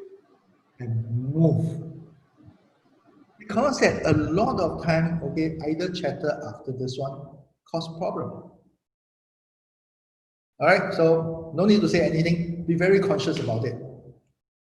The whole training that I've gone put you all through, a lot of things that is a human error. You must remove it. You must remove it. Right? I'll repeat the human error later when we do a recap. But very important is that the moment the person, the investor says, okay, I'm going to sign this one. Sign, boop, thank you, put inside envelope. Thank you very much. I'll follow up with the rest of the thing. Okay, have a good day. That is the score. It is very different from having a girlfriend or whatever that after you have whatever, you want to stay side and warm and cuddly. No. Okay, you don't do that at all because you will have more problem if you do. All right. So if it's negative, okay, go into objection handling and continue because this is one of the major problem for everybody. This is what we call sell beyond close. Sell beyond close. This is the most problematic error that everybody have. Because when you have additional information, you open any new topic, it's just like the topic that's not relevant, you do not know where they're going to lead to. All right? So a feature that is not relevant, don't bring it up. Okay? Because that is going to hit you. All right, so this is why sometimes, okay, you buy insurance, they have a 14-day cool-off period. So let people to think a little bit. But if you are talking, you realize that you will lose a deal. Because wait, did you just mention that something I need to know? All right, so that is why, okay? So ask for the business in a very definite term, remain silent, wait for his response, say yes, thank you, move on. All right, now I'm going to cover a very simple closing technique. Step, balance sheet, as well as multiple choice. Step basically is you go through the whole process of APPCOM by making him say yes. This is what you say you need. This is what your department needs. Yes. This is what the benefit that we have covered. Yes. This is the value to you. Okay, that's what you say you want. And shouldn't you buy? Now, notice that this is basically a yes, yes, yes, yes. And finally, the person will automatically say yes. This is a very simple human trick. Yes, yes, yes, yes, yes. Okay, so sometimes we use question tag, is also the same thing. Okay. All right, so I'm not going to cover the example. Skip the example. And the other one is balance sheet close. Balance sheet close is what most scientific people are using it. No psychological so-called advantage. The first one have a psychological advantage. This one don't have. Basically, you have a plus point, a negative point, and then you just make a compare, and that's it. All right. So these are the things that you are looking for. Yes, absolutely. These are some objection. Okay, minor. All right. So yes, that is true. Okay, stating the pro and cons, a balance sheet, two sides. Okay, you have more positive and negative. Okay, there's a lot. And then what are the positive side? And close. All right. Answer the business. The benefit far outweighs the disadvantage. All right. So that is what a balance sheet close is all about. Not much advantage. Okay, I usually prefer to either using the first method, step, but most often I'm using the last one. Okay, ultimate choice close. The method is used to give customer choice between two alternatives. But take note that these alternatives are my alternatives. Okay, Mr. Morale, would you prefer us to start this tomorrow or next Monday? Basically means that start, that's all. Or I can try tomorrow or Monday, that's about it. Mr. Brown, would you be opting for the monthly subscription or the yearly payment? This is a payment, full stop. You pay, close. Notice that that is a kind of the two choices. All right? Mr. Investor, would you want to go directly as a share investment or a convertible note? Both of them are investment. Mr. Investor, would you consider, I mean, should we agree on 50,000 or 60,000? These are the both options, right? The options are both your option. He invests, he buy. Right? So just now I actually give an example just now, investment game. So would you like to put in 1 lot or 2 lots? Should I put in 5 lots or 10 lots? Right? Would you like the Gothic black or flaming red? Right? These are the alternative, both alternative are a conclusion of purchase, buying the share. Right? So these are the various psychology principles we put inside the whole AppCom. Number one, we use consistency. People want to be consistent. People publicly declare they are consistent. So when I ask him about his problem, he gave me his problem. When I ask him about the benefit that he gets, he give me the benefit. So after he gave me, this is owned by him, this is given to me, he can't go back to the authority. Okay, I show that I know the whole thing. I work through the whole thing and I dress accordingly to be an authority. I give him a scarcity by giving him a time limit about the deal. Right? I sell on benefit. So these are the psychology principles that we use all behind. Okay. Now, I'm going to run through a very quick summary of what I've covered so far. And I'm going to be very quick in highlighting some of the key points, especially the normal human fallacy. So when we first start, okay, we talk about gaining acceptance. Gaining acceptance, the easiest thing to do is to show your investor whether he can trust you or not. So we are talking about dressing accordingly, make him like you by citing the what's it called factual phrases. That's gaining acceptance. Then we do purpose statement. Okay, purpose statement, as usual, the common tendency is for you to tell a lot of things about yourself, but that's not needed.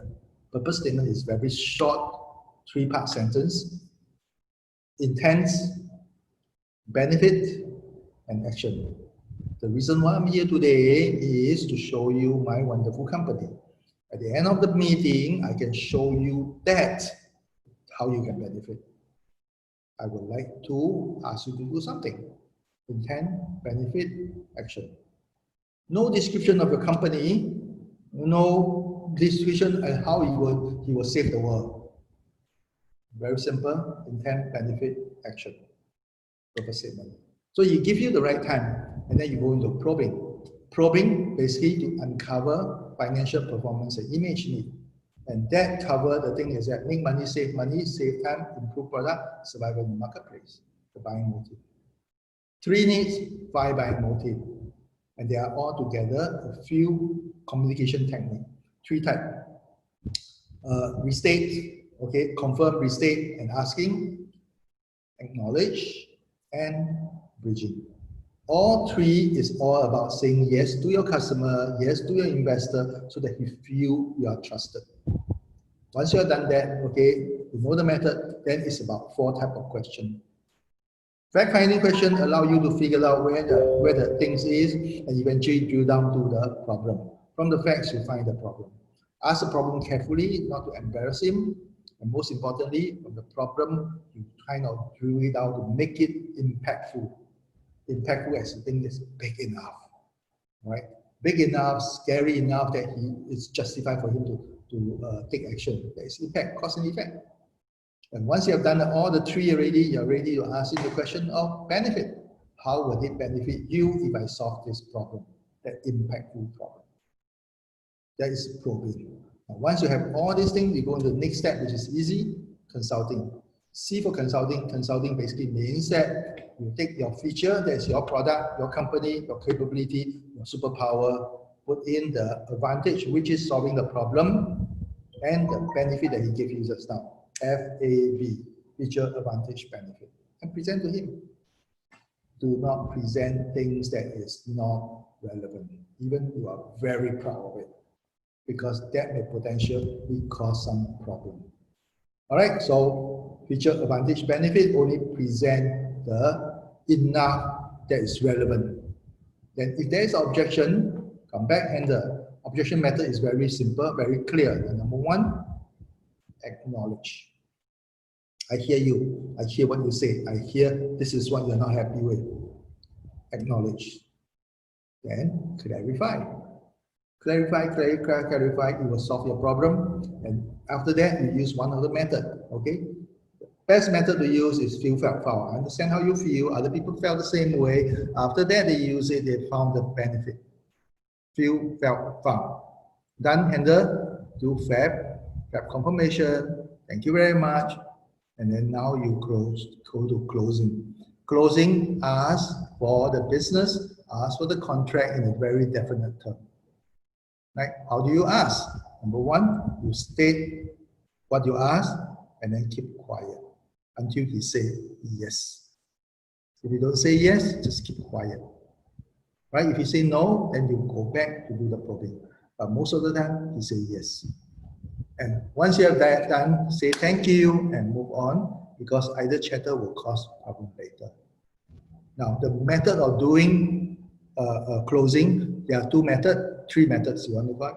The very one, first step close, ask a question, confirm a question, yes, confirm question, or yes, and finally, yes.